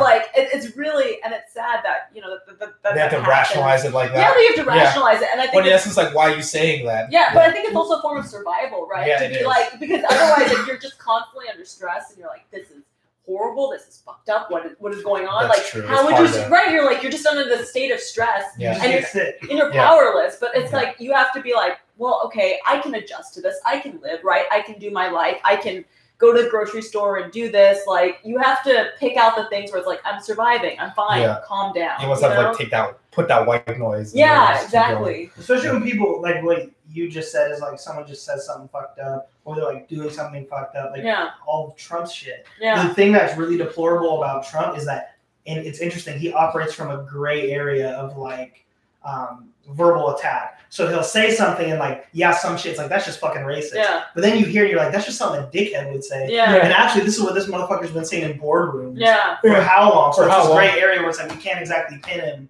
on it, but we know it's wrong. And that's kind of the worst type of thing. Is, like the situation you found yourself in, it was probably more than just gray area. It was probably just wrong, but you're just like, well, fuck, this is who this person is. They're in this position of power.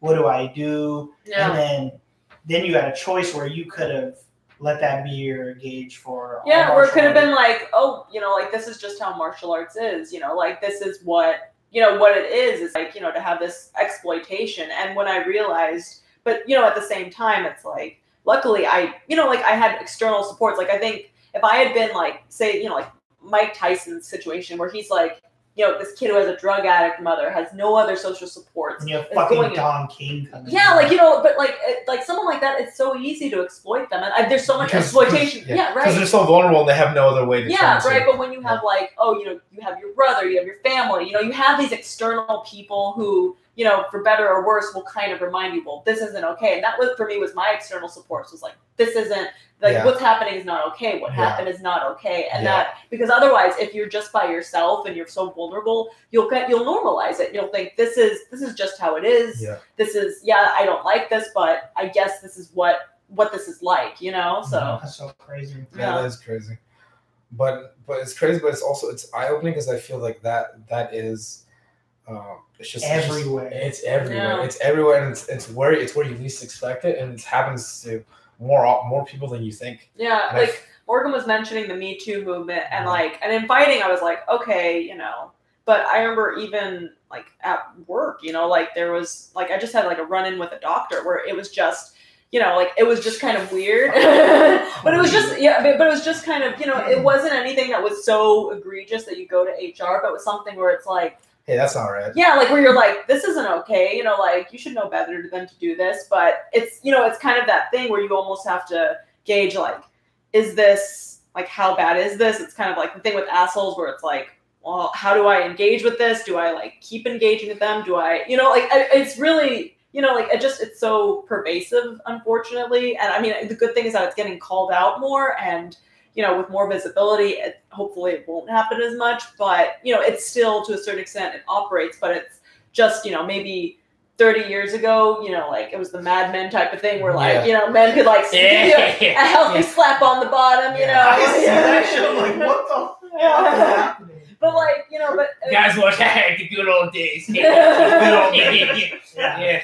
cigarettes. But it's like, even for me, it's seeing, and I mean, I'm almost, and oddly, I'm almost grateful for my experience, coach in martial arts, and then realizing like, look, even people in power, it can be a doctor, it can be a martial arts coach, it can be anyone. It can be Bill Cosby. You look at all these like big, like Harvey Weinstein. Like you look at all these people in power, and it's like, they can exploit. Anyone's at risk to do it. Yeah, I feel, and I think that's one thing that really helped me in seeing that, or I guess just being naturally suspicious of things like from there. But I feel like no, but it's good but I think that being naturally suspicious and also willing to listen to that, because I think a lot of times like I would notice things, but I would kind of tamp it down, or I'd say, because I've been told I was sensitive, right? Yeah. All through my life. Like, oh, maybe maybe it's me being sensitive, right? Get sold to that fucking cat. You know what, Shatreen? You're just being really sensitive. Shatreen being oversensitive. If you want to move it, there's things you just have to accept. Yeah. And that's one of them. Yeah. You just gotta go in and beat the shit out of cats. That's how I feel. That's how I do for pain. That's true. Yeah. But I think I want to go back to what Scott was saying on how, and also what you're saying about rationalizing. Sometimes, so you can rationalize where a person's coming from, but still, like, an evil deed or a deed of like where you're mistreating somebody is still mistreatment. Yeah. You can look over it, but that's set in stone. Like your actions are what they are. You in turn might not be a bad person, but what you just did was mistreatment. I think like looking at it that way is very important. But then if it becomes like repetitive for a person, that's kind of like what I was saying earlier, which is like they're not going to change. It's ingrained in them. Yeah, and it's like you're going to talk to somebody in a position of power and go, hey, man, or lady or whoever, because it comes both ways. Yeah. Maybe you should get into some counseling, or that's just not going to fucking happen. Yeah, someone who's just used to getting away with just asserting themselves, being disrespectful, being manipulative. Like, it's like if they've been doing that for 20 years, it's like, well, when are they going to change now? Because like one person bringing up their voice. Yeah, it's like they've been getting away with it for years, and it's like especially. Secretary. And it's shit like that makes me more like lean towards like anarchist theory, or like hierarchy on some level. I know there's always going to be like differences in ability and things like that, but if it's given institutionally, like we've seen what that does, it's just so corrosive, right? When it's just like now, because if someone knows they're over you, and then they all have that sinister consciousness where it's like, I can just fuck with this person nonstop. I mean, I think power disinhibits, if power just reveals, like that's the thing that's interesting about power, is that once someone has power, it really, and when they feel like they don't have to suffer the consequences, it does reveal. It's similar. I mean, just like fighting, you put someone in the ring, it reveals like power. Also, it reveals the character, like how they treat the people under them, or when they're with no one else. Like, exactly. It just shows like, what will someone actually do? Yeah. But I think it's a very that's a very good note, because it just shows also that everyone's like typically acting underneath a mask. Endo knocked out Hector Lombard. Oh, Hector Lombard, yeah. Right, with that elbow. I don't know what fight I was at. Yeah. I think it was one of James's fights at Hex.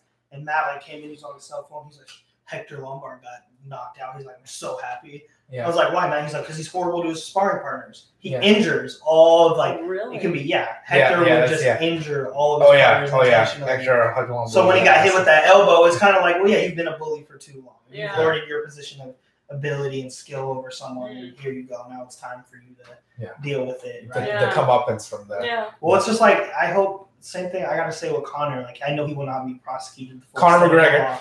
He won't, but it's like, you just hope that there's some severe penalties for acting like that. Because that's just like, that was total, just like, I'm here, I'm McGregor, fuck your bus, fuck your fights, fuck everything, I'm above the law. Yeah, it's like I'm above all of you, it's just such an ego-driven thing to be like, I am, like, who the hell are you to take this away from me? Do you know who I am? I will, it's just, that makes me cringe, because I've heard people say that, like, at Bose, like, I've heard customers say, who are you to tell me? Do you know who I am? Yeah. No, motherfucker, and I'm not giving you a headset. No,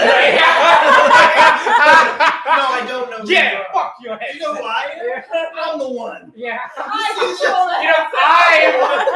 You don't know me. I am the master of the exchange program, and you will stand beneath me. Like, you know, like Scott, that would be the best getting fired from both. just standing on the fucking. I am King Kong of King Kong, oh me. Yeah.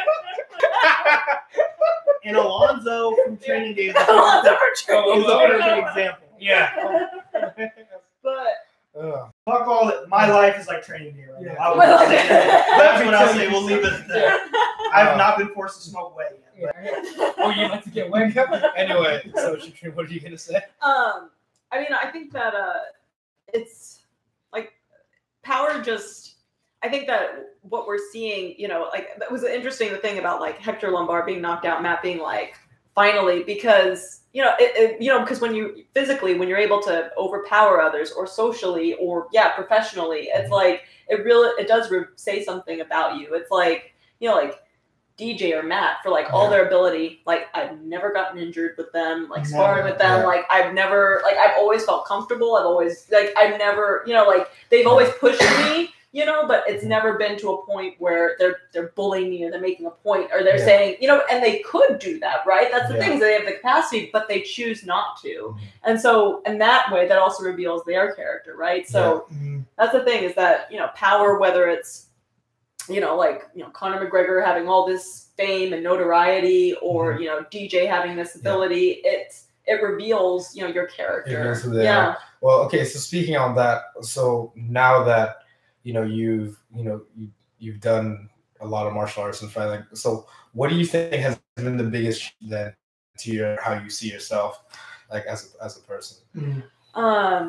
In terms of how martial arts. Yeah, in terms of how how your experience in martial arts, how that changed. You said how when you were younger you were like shy and not really want to put yourself out there, and not that that necessarily has changed, but how has that been?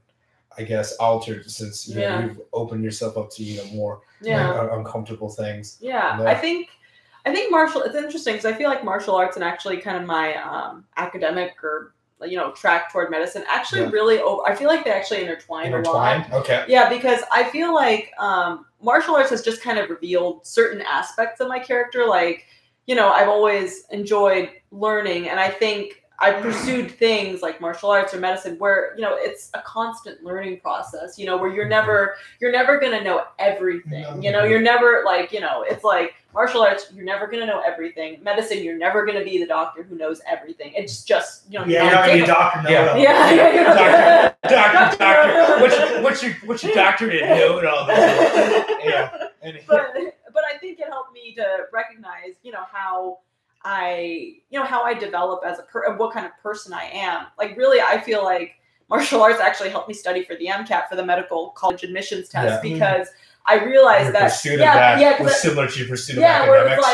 I realized that the way that I learned martial arts was I go to the gym, every day. I do this. I try all these different things. I really have to try things myself. I can't just watch it and think about it. You learned how you learn. And you took that. Yeah, and that really taught me like how I learn and how I. It revealed you. Yeah, it allowed me to understand just the type of person I am, and I actually did talk about Muay Thai and fighting in my medical school essay. It was one of, I talked about just how much it had shaped me and how much, like fighting and just martial arts, it's such a transformative process. And it's similar to medical school where you go through this process and you come out a doctor and it changes you. And just like martial arts, it reveals you. And I think for me, a way of me becoming more aware of who I am and embracing of who I am, where I know that I'm the type of person where I need to, constantly be learning something and engaging in something. Like, I can't. And that's how best you operate. Yeah, and and I realized that, I couldn't just, I'm not the type of person where, I would just work a job and then come home and space out in front of TV or watch the Kardashians or I realized. Yeah, I mean, what's wrong with the Kardashians? I mean, nothing. What's wrong with my favorite show? But I realized that, I needed more. Like and, that was the kind of stimuli Yeah. that you would. Yeah, That's like- the kind of environment you best yeah. transpire in. Okay. And I think that martial arts for me allowed me to embrace that and understand that and not see that as, different or, like, oh, like it doesn't conform it's not separate. That was just how you saw yourself. Or Yeah. anyway, that was a vehicle where you saw, oh, hey, this is where I'm strong. And a sense of self-acceptance, honestly. I think martial arts has helped because, it's like, I remember one time, I think it was you, saying like, you can learn things from DJ, you can learn things from Matt, but you're not going to fight exactly like DJ. You're not going to fight exactly like Matt. You're going to fight like Shatreen. And I think that for me was important to be like, yeah, I'm going to fight like me. And it's a sense of self-acceptance as well of the way that I fight and the way that I learn and grow. It was, I think for me, that was the most illuminating part was accepting myself. Yeah. Well, it's because it has to be genuine. Yeah. I think that's the thing. Because I think one of the biggest things that people will not respect is someone who's ingenuine. Yeah. It just shows. It's like a fakeness. It just like shows on the surface. That's why I always think about, I remember when John Jones was first coming in and he was just trying to play like a good person, like, oh, follow God, and like everyone goes like, I don't know. There was like a big backlash from like, well, I'm not sure if he's really who he says he is. And then fucking wasn't. Exactly. All those troubles came to the surface. Yeah. And then you're like, oh, John Jones in reality is an asshole. Yeah. And that's like, and it's like, no, that's you, and he's probably not going to change. Yeah. Exactly. It's not going to change, and that's.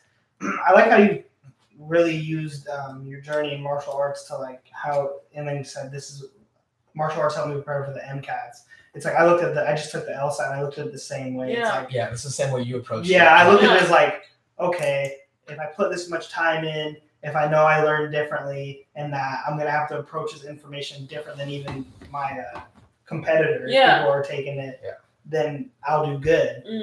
But also just knowing that my weaknesses will come out too, because like I overtrained. And I got overstudied.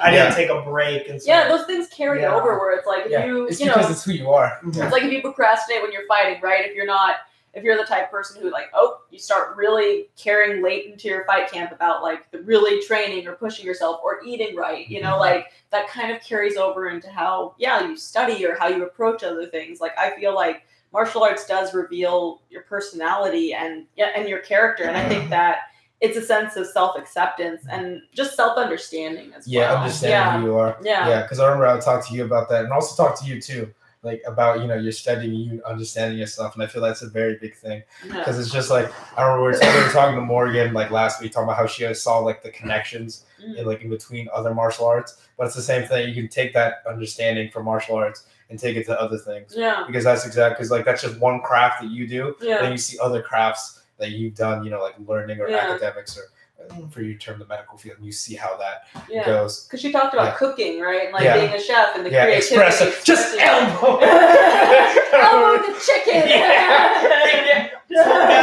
Tenderize the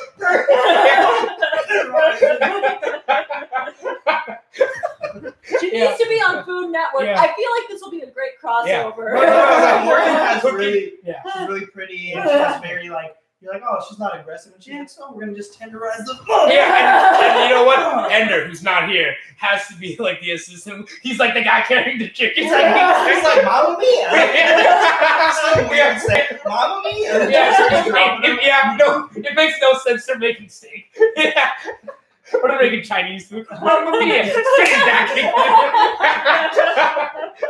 told you, motherfucker. Yeah.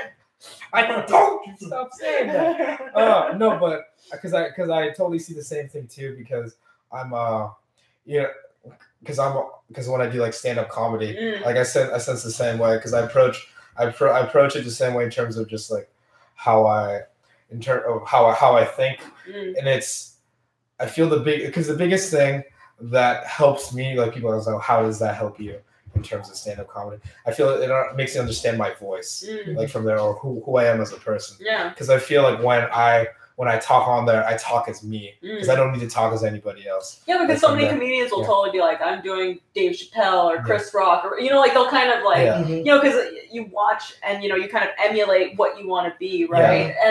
But I think that at a certain point you have to kind of come into yourself and that quote unquote be yourself. But like that's the thing, because I remember I watched a lot of comedy And then I really enjoyed jokes, and it just became like who I was as a person, like as a joking person. I know Jokes you guys might and find jokes surprising. and Jokes and jokes. Okay. But yeah, but that's how I feel, because I feel like when I talk, I just talk as me. But then also you guys know me. You guys know that I make jokes. But I mean I'm serious. But in essence, like the joke, I also seriously joke. From there, or I joke serious. I remember when you first started doing stand-up, and then there was a couple people in the gym who were like, "Oh, it's not that funny." I was like, "Motherfucker, you go do it." Yeah. Like that's all I say. That's the perfect response. I'm like, yeah. So you think you're the funniest person? Yeah. You think you can come? It's hard. No, and that's the thing. And that's the thing. I didn't know those people, but I don't know who those are. But fuck you guys. Because I don't care. But that's the same thing too. You have to go about it and do your own. Like, am I the funniest? Like, that's the thing. That doesn't matter to me. Yeah. It's the same way that look at martial arts. Like, does it matter if I'm the best? Like, why do I have to be the best to do it? I do it because I enjoy it. Like, are you the best at asking your bullshit questions when people do that? Like, clearly not, because I've heard better bullshit questions. It's not when you shut up and go on your life. Stop wasting my time. No, but that's just it. But then see, that's me. That's the way I've understood. Oh, that is me. Like people, because people like talked about me like having attitude problems, like when I was a kid, or like being sarcastic. It's like, yeah, me? What? And I go like, but I'm supposed to fuck those people. Yeah. It's like I don't give a shit. Oh, there it is. Yeah. And then like, but then of course you see how that's carried over, like to me as the person I am now. But I think a big thing means understanding. Oh yeah, that is who I am as a person, and if people have a problem with that, they can get out of my life. Yeah. So that's fine. But I think and that's what happens. Like the martial arts, that's how I've been able to structure like my life like that. And then it's like you don't have when I do something, I do it because I enjoy it. Like I don't. I mean, some people need to have like that drive, like what Scott was saying, like to be the best. Like for me, I still compete, but I don't need to be. I don't need to think of myself. I need to put that additional pressure. Yeah. I still go in there, I still train, and but I don't need to win. But the biggest important things for me is learning, getting better, and figuring out new things, and being around people that I enjoy being around. And that's what it is at the end of the day. Because that's how I think about. Okay, what do I want at the end of what do I want when like out of life? Like I don't. It's not the money, or it's not like the accomplishments. Like from that, like all I want is. I enjoy the learning, I enjoy the activity, and I enjoy like being around people that being around people that I can talk, not necessarily the same, but people that I can interact with. Yeah. From there, and that's ultimately what life is. That's that social structure. So like, why can't I have that now? And then find a way to cultivate that for something else. So that's the way I looked about it. He's not that funny. It's good. No, but it's good but that's into it. It also just shows like. Because a lot of people end up, expecting a lot out of themselves, and I think, in essence, like when you do that, you put all these like pretenses or. Well, when they said that, I was just like, okay. I was like, people can have an opinion literally about anything. It can be super negative. Yeah. And it's let me tell you something, Scott, about that. What do you think? You saw it recently. I was making a joke about the Second Amendment, and then yes, I did. Yes, I got into a 2-hour conversation with somebody who literally just had all these facts. They're loaded for that conversation. They're very knowledgeable. Had they prepared for the conversation? It was like, let me tell you something about that. Yeah, and of course, Tyler had a lot of questions that I didn't have the answer to, but it was just one of those things where it's like people are. It's an art to listen. And it's also an art to like not be unnecessarily critical, right? Yeah. Because if you're being critical and it's like it's used to like enhance the person, that's great. Yeah. But if it's used to just like tear somebody down and just literally to be an asshole, it's like no, I agree with Pocholo. Like, get the fuck out of my life. Like, that's really. And I hate this negative energy, negative vibes, man. Yeah. But it's so true. Man, it feels so negative, man. Oh man. Because there's a difference between being negative and then just keeping it fucking real. Yeah. Right. Yeah. And you got to trust them. For me, there's only certain people in my life that I'll be like, you can keep it real with me. Like you can really just no bullshit. Give me the real. Yeah. I want the real about what's going on right now. And there's some people it's just like you don't know me well enough to do that. Yeah. So you can keep it real with me, and I'll just go kind of like you. I'm like, okay. You don't know me from Adam. You don't know me or what I went through. Exactly. It's like, why are you talking to me like that? Yeah. Like, from there. But there's a way to receive that respectfully. Like, someone will walk up to you and go, hey, Marcel, I really didn't enjoy your stand-up. You can be like, okay, thank you. Like, thank you. It's like O'Malley right now. Yeah. The guy who's about to fight is talking all this shit and like texting him like, you got bullied when you were in school, and those tattoos don't make you tough. And O'Malley's like, thanks, bro. And then he's like, yeah, you're gonna get your ass with da da da. And he's like, I know, man. I know. Like, that's the perfect way to respond. Yeah, it is. It's like, yep, you're right. You know, like it's it's like that. No response is still a response. Like, from there, because you don't need to entangle yourself. Yeah. With and that. Nobody does that with fucking McGregor. Nobody. No. Nobody's been like, oh, cool story, man. Cool. Yeah. They're like, Nate Diaz did. Oh, well, Nate was just like, fuck you. Fuck you. Yeah. Grab ass in the park. Yeah. Touch by in the park. Touch by the guy with the ponytail. With that fucking door. I ain't got no training partner. You don't got no training partner. Yeah. And then, Carlos. I'm literally my surprise, motherfucker. Yeah. That's different. That's the Diaz. That's keeping it real on a different level. Those guys come from the shit. Yeah. That's all good.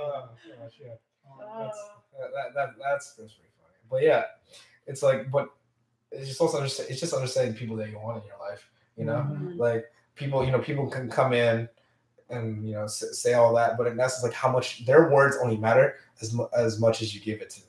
Or they only have as much power as you give them. Yeah. Like, from there, and I feel like that's the biggest thing. Because I remember when, I remember just our conversation last week. That was off the record, but we were just talking about people that we have in our lives. That are necessarily. I mean, not that they're bad people, but they're not necessarily good to be when they're around us. Yeah. And it's just figuring out that, sometimes, like, when it's not abandoning them, like, to not be around them, it's sometimes because you're hurting yourself by being around them, in essence. And you're not there because they're not getting help from you. It's like, what can I do for you? Really, that's what ends up, what am I doing for you? Yeah. Like, that's my first response now. Is like, even we talked about dating relationships and stuff.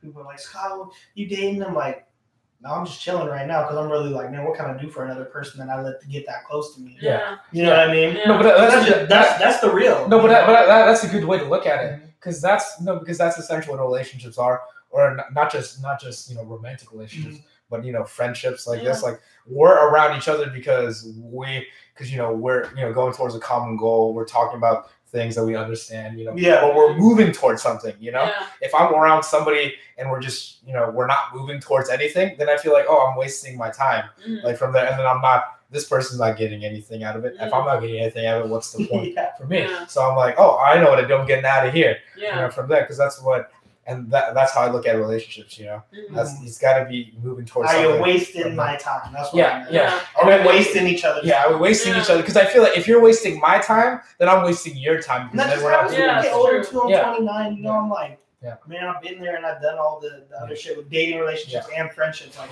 dating relationships, I've had the just quick whatever. And then with friendships, I've had the just friendship that was based on just one thing. Yeah. And I'm sober now, so it's like, I had friends that I got fucked up with all the time. I had friends that I kicked with being really stupid and reckless shit. Yeah. And it's like, I'm mature. But you're not into just getting fucked up anymore. You're not into doing reckless shit. So that relationship isn't there. Because it's like, I'm not benefiting. The way that's set up, I'm not benefiting anymore. Yeah. I'm actually hurting myself too. Yeah. So it's just, that's an honest thing, man. Yeah. You know what I mean? Yeah.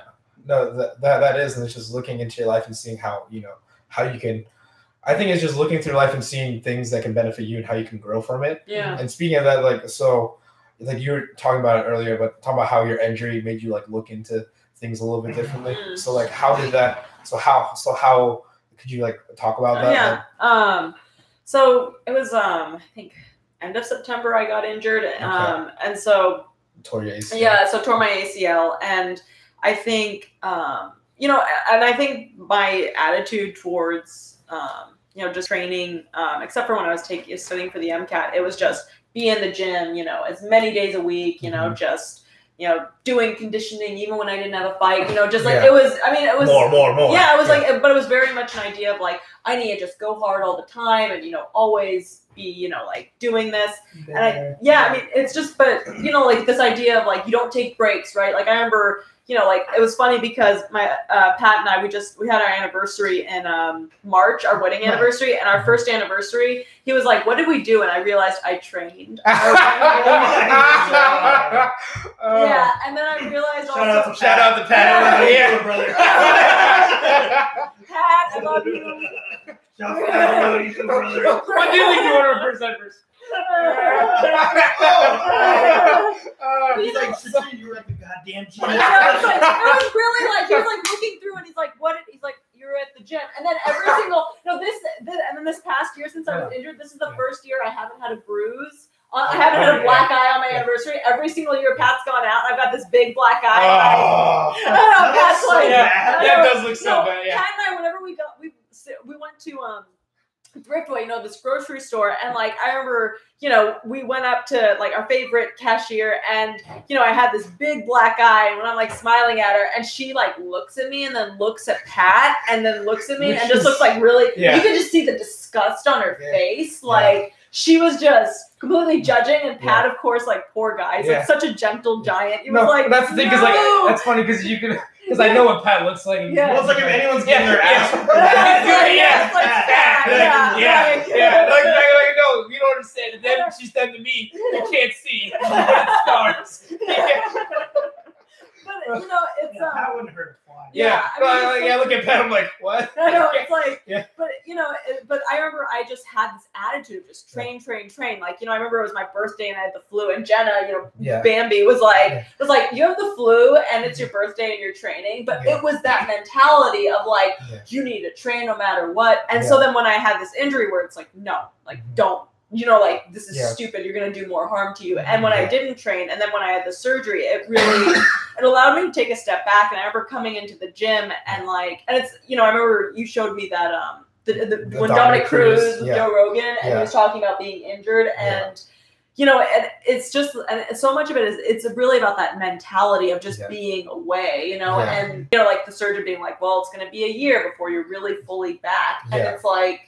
It's just hard, to go to the gym and to be like watching people, because I remember it was like probably 4 weeks after my surgery, and I remember going there and wanting to shadow box and like kind of starting to and being like and being like, no, that hurts, like but I think that's the thing that's hard is that it's like right now, like for the past month, I've kind of taken a break away from it because I've noticed that when I go in there, it's like this like urge that I'm like, oh my gosh, I need to do this. But then it's like, when I've done that, I pushed myself beyond. Like I've definitely trained through injuries, which hasn't been wise either. So I think the good thing about this is that it also, because, I think it's not healthy to just do, train like, so much that you're not getting rest, that you're overtraining. Yeah. But then so for me right now, it's finding that balance of where, I can train, I can enjoy myself, but then I can still progress, and so finding that balance in terms of like how active and how restful. Yeah, because I think, like I remember the one vacation that Pat and I went on in the past, but really before, like in the past, like, whatever 4 years I had been at the gym or 5 years, like it was when I took him to Hawaii. And we were training at the gym. At Haru's gym. Yeah, we were training there, and he was like, "This is our vacation," and it was Greg, me, and Eileen training for like 5 hours a day, and like Pat was just like, "This is not a vacation," but I mean, and I think that that kind of now I'm thinking like I want a more balanced. I want a more balanced relationship with it. And also because that's why like I get. So, because there's a couple guys in the gym that like to give me diet advice, and like and I'm sick of it. Well, I'm not sick of it because Abercrombie looking. See, we're gonna need T-shirts. Abercrombie looking motherfuckers. Anyway, sorry, Scott. We totally undermined. I don't say that. No, I don't say that bad. I appreciate it because I've learned that it comes from a place of like because it's like they care. Yeah. But like for me, I used to diet so hardcore when I was fighting. Like I very rarely. I gave myself like a week. I remember you would freak out when you ate a cookie. Really? Yes. Yeah, I was so. He was just. I was so tense, and so when I eat what I want now, I'm just like, and I tell him I'm like I'm not fighting. I don't give a fuck. Like That's why I love DJ because he's like, hey Scott, how much you weigh? And I'm like, dude, like fucking 180. He's like, good. Like it's like he wants me to get big. No, because Scott. Because DJ saw Scott when he was there and when he was at his and then like getting just struggle, and I feel like it's a freeing sense like from there, and I feel that's why because like it's like when I feel like because you almost repress yourself in that sense is like trying to make that like weight. 5 years of just like of just eating like and I had to because now I'm looking at like just this and it's like I'm a big 135er right? And so I had to do that to stay lean so it's like for me your natural weight was just higher so then you had to like deprive yourself in order to to maintain. I should probably but it was like that taught me about balance because it's like okay, like McGregor said something really like if you're gonna eat the burger, just eat the goddamn burger, like just do it and enjoy it. Have that balance. Right? That's intense personalities, like especially you and I. We're just, it's got to be like this because in our mind, it's like we're so competitive with ourselves within that imaginary fighter who's training that doesn't exist. Oh, they're running right now. What's their name? I can't give you their name. I don't know. They're out there. And they're getting better. I know they're getting better. They're like, they're in Thailand training right now. Like, I'm like, it's really like, it's like this imaginary fighter and. And it's funny because you just build. Like, I remember the first time I did a smoker, you were like Shatreen, lower your expectations. Like really, like it's gonna be just like this because I really I've been watching so many Muay Thai and high level fights that I was like, super technical, crazy. No, I remember you trained it, and I was like, Irvin needs to hear that from you. He still does that. Really? Oh yeah. Oh but I tell that to Irving all the time. But I feel it's funny because. I'm around all these like intense personalities, and it's not like my personality is not intense, but I'm really calm and like more laid back. You're like One Punch Man. I'm like One Punch Man. I'm just like real serene. But no, because that's the thing. I'm very used to like putting myself like in the fire, and I just understand like what it takes from there. But like, and I feel that's why I can connect well with all of you because I know where you're coming from, but I also know like, hey, wait, maybe that's not necessarily the best. Coming from there. I think having you in my corner has always been really comforting to me because it's always like, just relax. Like you're just, it's just calm down. Like I remember before a smoker, I was listening to some meditation and I remember like I was lying there and I can't remember someone was trying to like bother me and you're like, knock it off. Because for me, like I'm already so amped up that I don't need, like there are people who will listen to like heavy metal or hardcore rap. They'll be listening to like really hardcore stuff to get like, but my heart rate is already so high because I'm already amped up. You're amped up. You don't need anything else. I need that for me. I need to calm down, and bring it down because, that intensity is already there, you know? So the situation itself is like already intense. And my last couple of fights, I got to that place where I was just pretty serene. Like I fell asleep in my amateur. Just like Hendo? Yeah, no, have you ever heard about the Dan Henderson story? No. So Dan Henderson falls asleep before every fight. Yeah, and then they wake him up. He like falls asleep pretty much and get back. Just old ass Dan Henderson. And they're like, Dan, you're up. He's like, I'm up. Wrap the right hand. They put one slash his hand. Like, it's gonna be one for the kicker. Like you say that every time, Dan. God damn it, that right hand lands. Like falls asleep. But it just shows like the state of mind. And I agree. Like, and I've talked to Irving too about this, but he amped himself so up, and especially when we talked to him about his fight that happened in February, he just had like this really high expectations. He's like a lot of pressure. Yeah, he put a lot of undue pressure that wasn't necessary like for himself, and it's not like he did bad. It's just that. In his mind, he made like every, I guess, everything that wasn't ideal even bigger than what it was. He was thinking too much in there. Yeah. And it's like I learned something new with going through that with Irving because it was like his cousin had died in a motorcycle accident, I think. And his cousin was the one who gave him money to train at AMC. Really? And he said this to him. He's like, I was just helping a kid get on the right path. So it's like, what do you say? Don't do that. Yeah. Don't think about that. Don't cherish that. Yeah. So I had to tread very lightly and go, that moment can be separate from you going in there and fighting.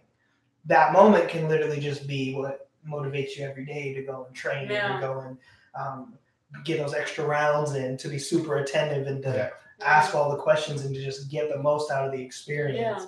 Because I think that's what really did him in that fight, is he, in his mind, the expectation. He's like, this is for you. You know, I know you're somewhere. And, versus just kind of separating that moment out. So I was glad to walk through that with him, because it's difficult. Because we talked about our pain and our facing ourselves. It's like, we have trauma. Like, I would think about the crazy shit before I would fight. Like, I would just turn into some gangster shit real quick. I'm like, motherfuckers trying to kill me before. They won't this time. And it's like, no, no one's going to kill you. It's not this referee. But that's the thing, that's what you need in there. And I feel like everyone has to go into like a different kind of mindset. You know, like for me, like I don't really think about that kind of stuff. I was like, well, someone's about to get fucked up. All right, here we go. And then it's just how it's everyone, because everyone's thought patterns are different. So like, even though I can only really like tell you like, you know, what works for me or like what I see like from you. But you know, everyone thinks differently. But because that's the thing, no one person. It's just like the same thing when I say like you can't like fight like person. I can't make you think like in a way. You're gonna think the way you are, but it's a matter of you understanding the way you think. From there, I think is what's important. But and I know this is like an offshoot, but I'm just remembering when you were cutting weight like for your fight, and then I just when you're so. Like Scott, like we were at her like apartment complex. There's like an exercise point of it, but there was a point where she's like hitting pads, and I remember Bronte was there. Bronte looked outside, and there was like just this young Asian girl like watching Shatreen like kick pads. And like, do you remember that? No, I don't. Oh, you don't remember that? But anyway, so I'm just holding pads for Shatreen. Shatreen's like kicking the pads. And this like young, I don't know, probably like 8 years old girl is just watching Shatreen. And then like when she noted that we were looking at her, she just runs off. So it's like fucking Braveheart, where he wants to kill William Wallace, and he's like, they're putting the rope around his neck, and he's like staring out of the car, the little boy staring at him. Back and forth. You will be the next one. No, because Bronte laughed at that. It's like, oh yeah, that girl might have gotten inspired today. You know, from seeing something. Because I feel that's the thing, because we went back, we talked about the hyper masculine thing. It's almost like I feel like for me to get into fighting wasn't that hard, because just a male is like almost expected, or like not expected, but it's more the norm. Like, it's like, but I feel that was like it really rendered it like in me like, oh yeah, that girl had probably never seen anything like that before. It never been made possible for her that she could do something like that. And she sees somebody, you know, doing something that in real life. In real life, like something that she could tangibly, because like no, the way. Because I remember like the way she was totally focused on like what you were doing, and it's like and then it's like but you were just focused on the weight cut. I was just like, I was like, Patrol, I want cake from QFC. I was like, well, and then there was this really old guy that was there too. Here's camcorder. He was in the bathroom. It was really good. It was really fucking gross. Well, don't worry, I kicked the shit out of him. Don't worry. Then I called the cops. On myself, because I was the man. What a twist! Pankration philosophy. That's amazing. That's good. It just shows, because that's the thing. It's like what Scott said, like seeing it in the real, and it makes it more possible for you. And it just made me think about. I was talking to a friend of mine. He was just saying, we were talking about just high performers, or like, it was like these like sports things, but there was like a baseball player like from like small island. It was like somewhere in the Caribbean, and he was like the first baseball player to come out of that place. But then as soon as he came, like 10 years later, like 50 people from there, because it's just like it all became real. They said, oh hey, Roberto did it. That means we can all do it. Like from there, and I feel that's a powerful thing. I think we forget like how much we influence other things. There's significance of acts of courage. Both those are examples of acts of courage. Fighting isn't easy, you know.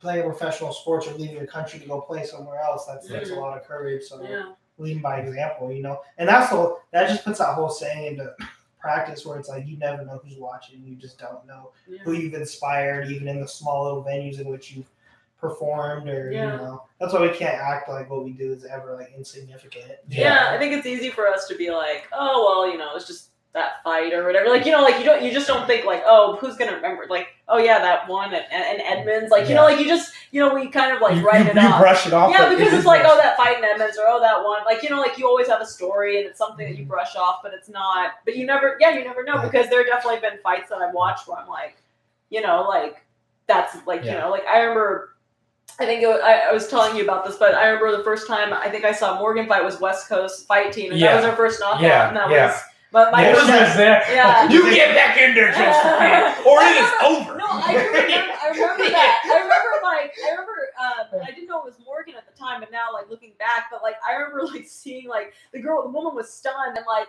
her corner being like pushing her back in there, like, and I'm they like, shouldn't have put her back in. I know, it's like, why are you doing that? But like, is it a bad knockout? It was bad. Like it was. Her legs weren't quite underneath her. Yeah. And I feel like that last shot really just took. Yeah, is it on YouTube? I don't know. I don't know if it is. Maybe we can ask Morgan. Yeah, we can ask if she has it. But I remember like that. I remember seeing that, and like that was, you know, like it's funny. I didn't remember until you mentioned that. I was like, oh yeah, I definitely saw someone get. Yeah, oh, yeah, and I think and I think it was Morgan, because I remember fighting later that night. And then I remember that was like. Because the girl I fought, and I told you this, like it was a boxing match. Yeah. And it was like supposed to be kickboxing, but then like 2 minutes before, like Monica came over and was like, pull off your like, you know, your shin pads when it's a boxing match. I was like, what? Like I was like fine, and then which is funny because she got knocked out by a right hand. So then ended by TKO because she stunned. You knocked out your opponent. Well, it was a TKO though. It was the same. It was like the same situation where it was they put her back in there though. It was like Morgan's at our gym, and it's like I think the actions like not being insignificant is a big thing, and especially like there's a lot more. You have a lot more purpose to that. I remember I was just walking in Seattle, and then I saw. Actually, it was the opponent I fought like in my first. Oh yeah, I remember you said that. Yeah, because he recognized me. He's like, me. You're I was like, yeah, there's no one else named me. You're like, look around. Yeah. No, I'm like, I know, but I recognize him too because that's the thing. It's pretty surreal because you know it's like we were at that point. You remember that fight? We were trying to kill each other. Yeah, I remember watching that. And it was like, whoa, like it was pretty real. Yeah, was that the he trained with that boxing? That boxing. What was the Rude Awakening? Yeah, Rude Awakening. That was in. That was him. Yeah, Dylan Sayre. That kid was so cool. He was tough. Yeah, but that's the thing. He remembered me, and he goes like, yeah, man. And I just talked about how he's doing and stuff like that. And he comes up. Hey, man, I don't know if you remember me. I'm like, of course I'm gonna remember. You're like, come on. Exactly. We tried to kill each other. We tried to kill each other for almost 10 minutes. So it's like I'm not gonna forget you. From them. But it's like it's that surreal moment where you realize like, oh, I'm connected to this person. Yeah. No matter like what they do like in life, like he's gonna look back. Oh yeah, I remember that. That one night, and then the same thing. Or else witnesses connected to it too. It's like you created these stories. It's like Colin tells. My brother Colin tells the craziest story about my knockout win when I defended my Genesis Defended your title? Yeah. And you're floating? Yeah. So it's crazy. I fought this guy, BJ San Lucas, and he clipped me in the first round. I was wobbly. I ended up turning him and throwing a straight right and just KOing him. Then after that, I just lost it. I was yelling, "This is my belt, motherfucker!" Just screaming. And so I remember running around. This is my perspective. Yeah. I remember running around the ring and just saying that over and over again, and then like jumping in the air and then just landing crisscross applesauce, and then just meditating like this and not moving, and then like just. Anyway, my corner came in. That's what I remember. So I remember seeing. This is what DJ remembers. DJ remembers sitting there, and then I'll just talk about Colin and seeing me. And then Steve Skids, my other coach, is here. He was coach of Pacific, and he's trying to grab me. He's like, "Stop, calm down, calm down." And reach. And then so DJ goes like this and grabs his arm. And he's like, "No, he needs this." No, he needs this. And then Colin was like, "Bro, I was so fucking high. All I remember is I was like, Colin ran up and put his arm through the ropes and was banging on the canvas and going, yeah. He said he remembers looking at Wiki and Mizuno, the two Japanese fighters. And he said they just look like anime characters. They're like, they were just like, and after the fight, Mizuno walked up to me. He goes, You're crazy. You're crazy. That's the only English we know. Yeah. So it's like these awesome memories, and a bunch of my friends from Tacoma were there. A bunch of guys like hung out with, and my cousin was there. And it's cool because like that's the other aspect of fighting or just competing in something like this is like it brings people together, which is fucking tight. And then you form this memory because of how intense it is. Yeah. You're watching your friend, your loved one, whoever go in there and do that. Yeah. And then it sucked because I don't have that same story with him that you do with your guy. Like, I tried to go and talk to him. He did not want to talk to me. And that's when I learned. DJ was like, dude, I don't talk to my opponents afterwards, especially if I knock them out. It's like, some of them, I mean, it's like, it's not. Well, some of them got blinded forever by Conor McGregor. But anyway.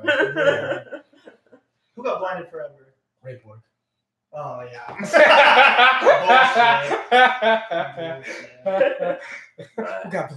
But yeah, it's true. It's like you have these connections, and you don't even like one of my favorite kind of Muay Thai bloggers, writers, Sylvie. Sylvie, I follow her. But she always nurtures these really great relationships with all her former opponents. Like she's on, like and that's the thing that I love is that she does Muay Thai in Thailand, and like she nurtures these relationships, and she really tries to like empower them. Like she always posts the stories about them, like winning this belt or this. Like she doesn't like it's such a like she doesn't see it as her own ego. Like she sees it as this collective like empowerment. It's not like war where it's like you shoot this fucking ISIS guy and it's like we went shot him and just blew his leg off. You attack a bus, No, but I think that's very significant too. Just the fact that it's women's Muay Thai. And I feel that's an even smaller community in terms of population wise. And I feel because I remember because I don't know I think we just both found it and then we were talking about it. But it's very because she approaches it in a very thoughtful way. And it's because like fighting for her was like. It was a very I don't know if spiritual is the right word, but I guess maybe it was like it was very like mentally building. Like for her. So it's like you may not be best friends with it ruins it when you have an opponent who's just super disrespectful. Right. But even like there was some like redemptive quality after McGregor knocked out Aldo where he was like he felt sympathy because he's like that was too quick. You didn't even get a chance to show your game. Let's run it back. Or like, and I've seen McGregor after all that shit talking be really cordial with his. It's interesting because it's like then you see like these outbursts, but then you see like but then after some fights like he's so gracious. Or even when Mayweather TKO'd him, he was like you should have just let him put me out. But he was also very gracious as well. Like fucking paycheck. Exactly. Oh what? You'd be gracious for But I mean it's there's something about having that mutual respect. Where it's where you both are you're both facing the same things. Everyone's going through this different experience. But it's very much a shared they all have their own experiences, but it's a very much a shared thing. And it's a very shared thing, and it's such a like Scott was saying, it's such a memory, but it's not just like regular memory. It's just because it's so rooted in just like the physical action of it. In terms, it's like a big, it's a just somewhat like there's a lot of force behind it. And a lot of thinking behind it. My tribe showed up. Your tribe showed up. We had this fight. We're cool now. From there, and it's like that's the thing is it's not like we were friends, but we're all like like I'm saying like it's like I share that connection with like that, and I share that connection with all the people that I fought before, whether I know it or not, and it's it's a very it's a thing. It's like they'll always remember me. I'll always remember like them. And it's a respect. It's a respect. Because I respect because they put it out on the line. They didn't have to. From there, and we because there was because it's almost like it's almost such a I guess not really but it's like a significant event. There's like there was a person I was before that fight, and then there's a person I was after that. Each fight totally changes you and it affects you. It shapes you. It's like that's the thing is that each fight is significant. Even if it's this fight where this happened, or this fight where I really shone, or this fight where I didn't. Each fight is significant. And Yeah, but and I feel like because at the end of the day, it's just that connection as a martial artist too, and I feel, but that's the thing too, just also the people in lives, because it's not just like what, because I know you guys for years, but it's not like what doesn't matter is the amount of the years. It matters like what we did during those years is like more has been like really more significant than someone I might have known for like much longer than that. Like what do we really do? Oh, we played Tonka trucks or whatever. Yeah. It's like or just work if you work if you work a shitty job. That camaraderie might be just because you worked a shitty job. Your camaraderie was just a shitty job. When the shitty job's done, you're like, hey, remember that shitty job we were at? You got completely different. It's like you. But this is really like a shared life experience, It's like you're going through it together. You're talking, it's not just like, oh, we train and then we're done. It's like there is like this constant engagement, It's like even if I've been out of the gym for like a month, like Greg will text me and be like, hey, what's up? What's going on? It's like it's just a constant engagement. It feels like a lifelong engagement and like that kind of relationship that I've built through this. So Oh, and then speaking of which, that's why it's very powerful. I remember because you mentioned how you watched Dominic Cruz video. I showed you. Are you familiar with that? It was when Dominic Cruz went on Joe Rogan. But anyway, he's just talking about his injury. Well, it's not the whole part. It was just a snippet about Dominic Cruz talking about his injury. And I think the biggest thing, like for me, was that he was talking about how he had to let go of himself and what that, because he was just so attached to himself as the fighter. And that he had to realize like, oh no, I don't have. And it wasn't like a spiritual thing. He was just like, oh, it was just a thing for me to actualize the injury. He had to realize like, oh, I am not the end. It was I can't really quite say it like in his words, but it spoke to me because it just showed, because I just know, because I knew Dominic Cruz, as a fighter, a great fighter coming in, and then like having devastated like Ace, like not once, but twice, and then getting all these like pretty much an abundance of injuries.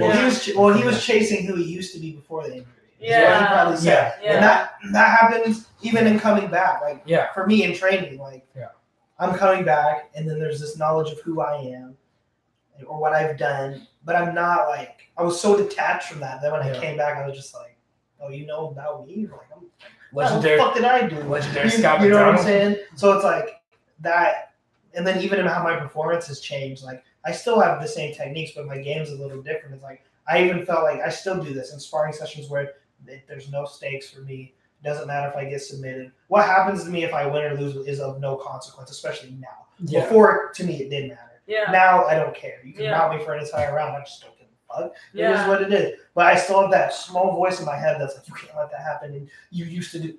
It's just ego. So I think what Cruz is doing, he's like, look, this is. And that's why Aljamain's cool, but it's like, bro, you got to call out Dominic. He's done, bro. Like, after Aljamain Sterling, after his UFC victory, called out Dominic Cruz, and it's like, nah, bro, fight probably not gonna happen. Yeah, but he just probably wanted just the biggest name. But I feel like no, just being able to let go, or like not being who your accomplishments are, like, or not being in that, because I want, in essence, like that's what I want to do too. Like, because I don't need to be like anybody, or I don't need to gauge myself from that. Like who I am today is just who I am, and that's just what happens like, from there. Well, I think we've definitely seen, I don't know, like, people who really base themselves around being this big fighter, like John Jones or, like Conor McGregor. And it's like, what's going to happen when that he's gone? Yeah, and it's like or Ronda Rousey, where it's like, what happens when you're not what happens when Amanda Nunes punches Ronda Rousey out of you? Punches your soul out of you. But like it's really like if your identity is so framed around being a fighter or a champion or whatever, like it really doesn't allow you to have any room for error or any room for growth, really. It's like, and I think that's kind of something that, because you almost pigeonhole yourself. Yeah, it's like, it's like if I'm not this, then there's nothing that exists outside of this, and what am I? And then I think that's really where you start destroying yourself. So. No, that's I totally agree.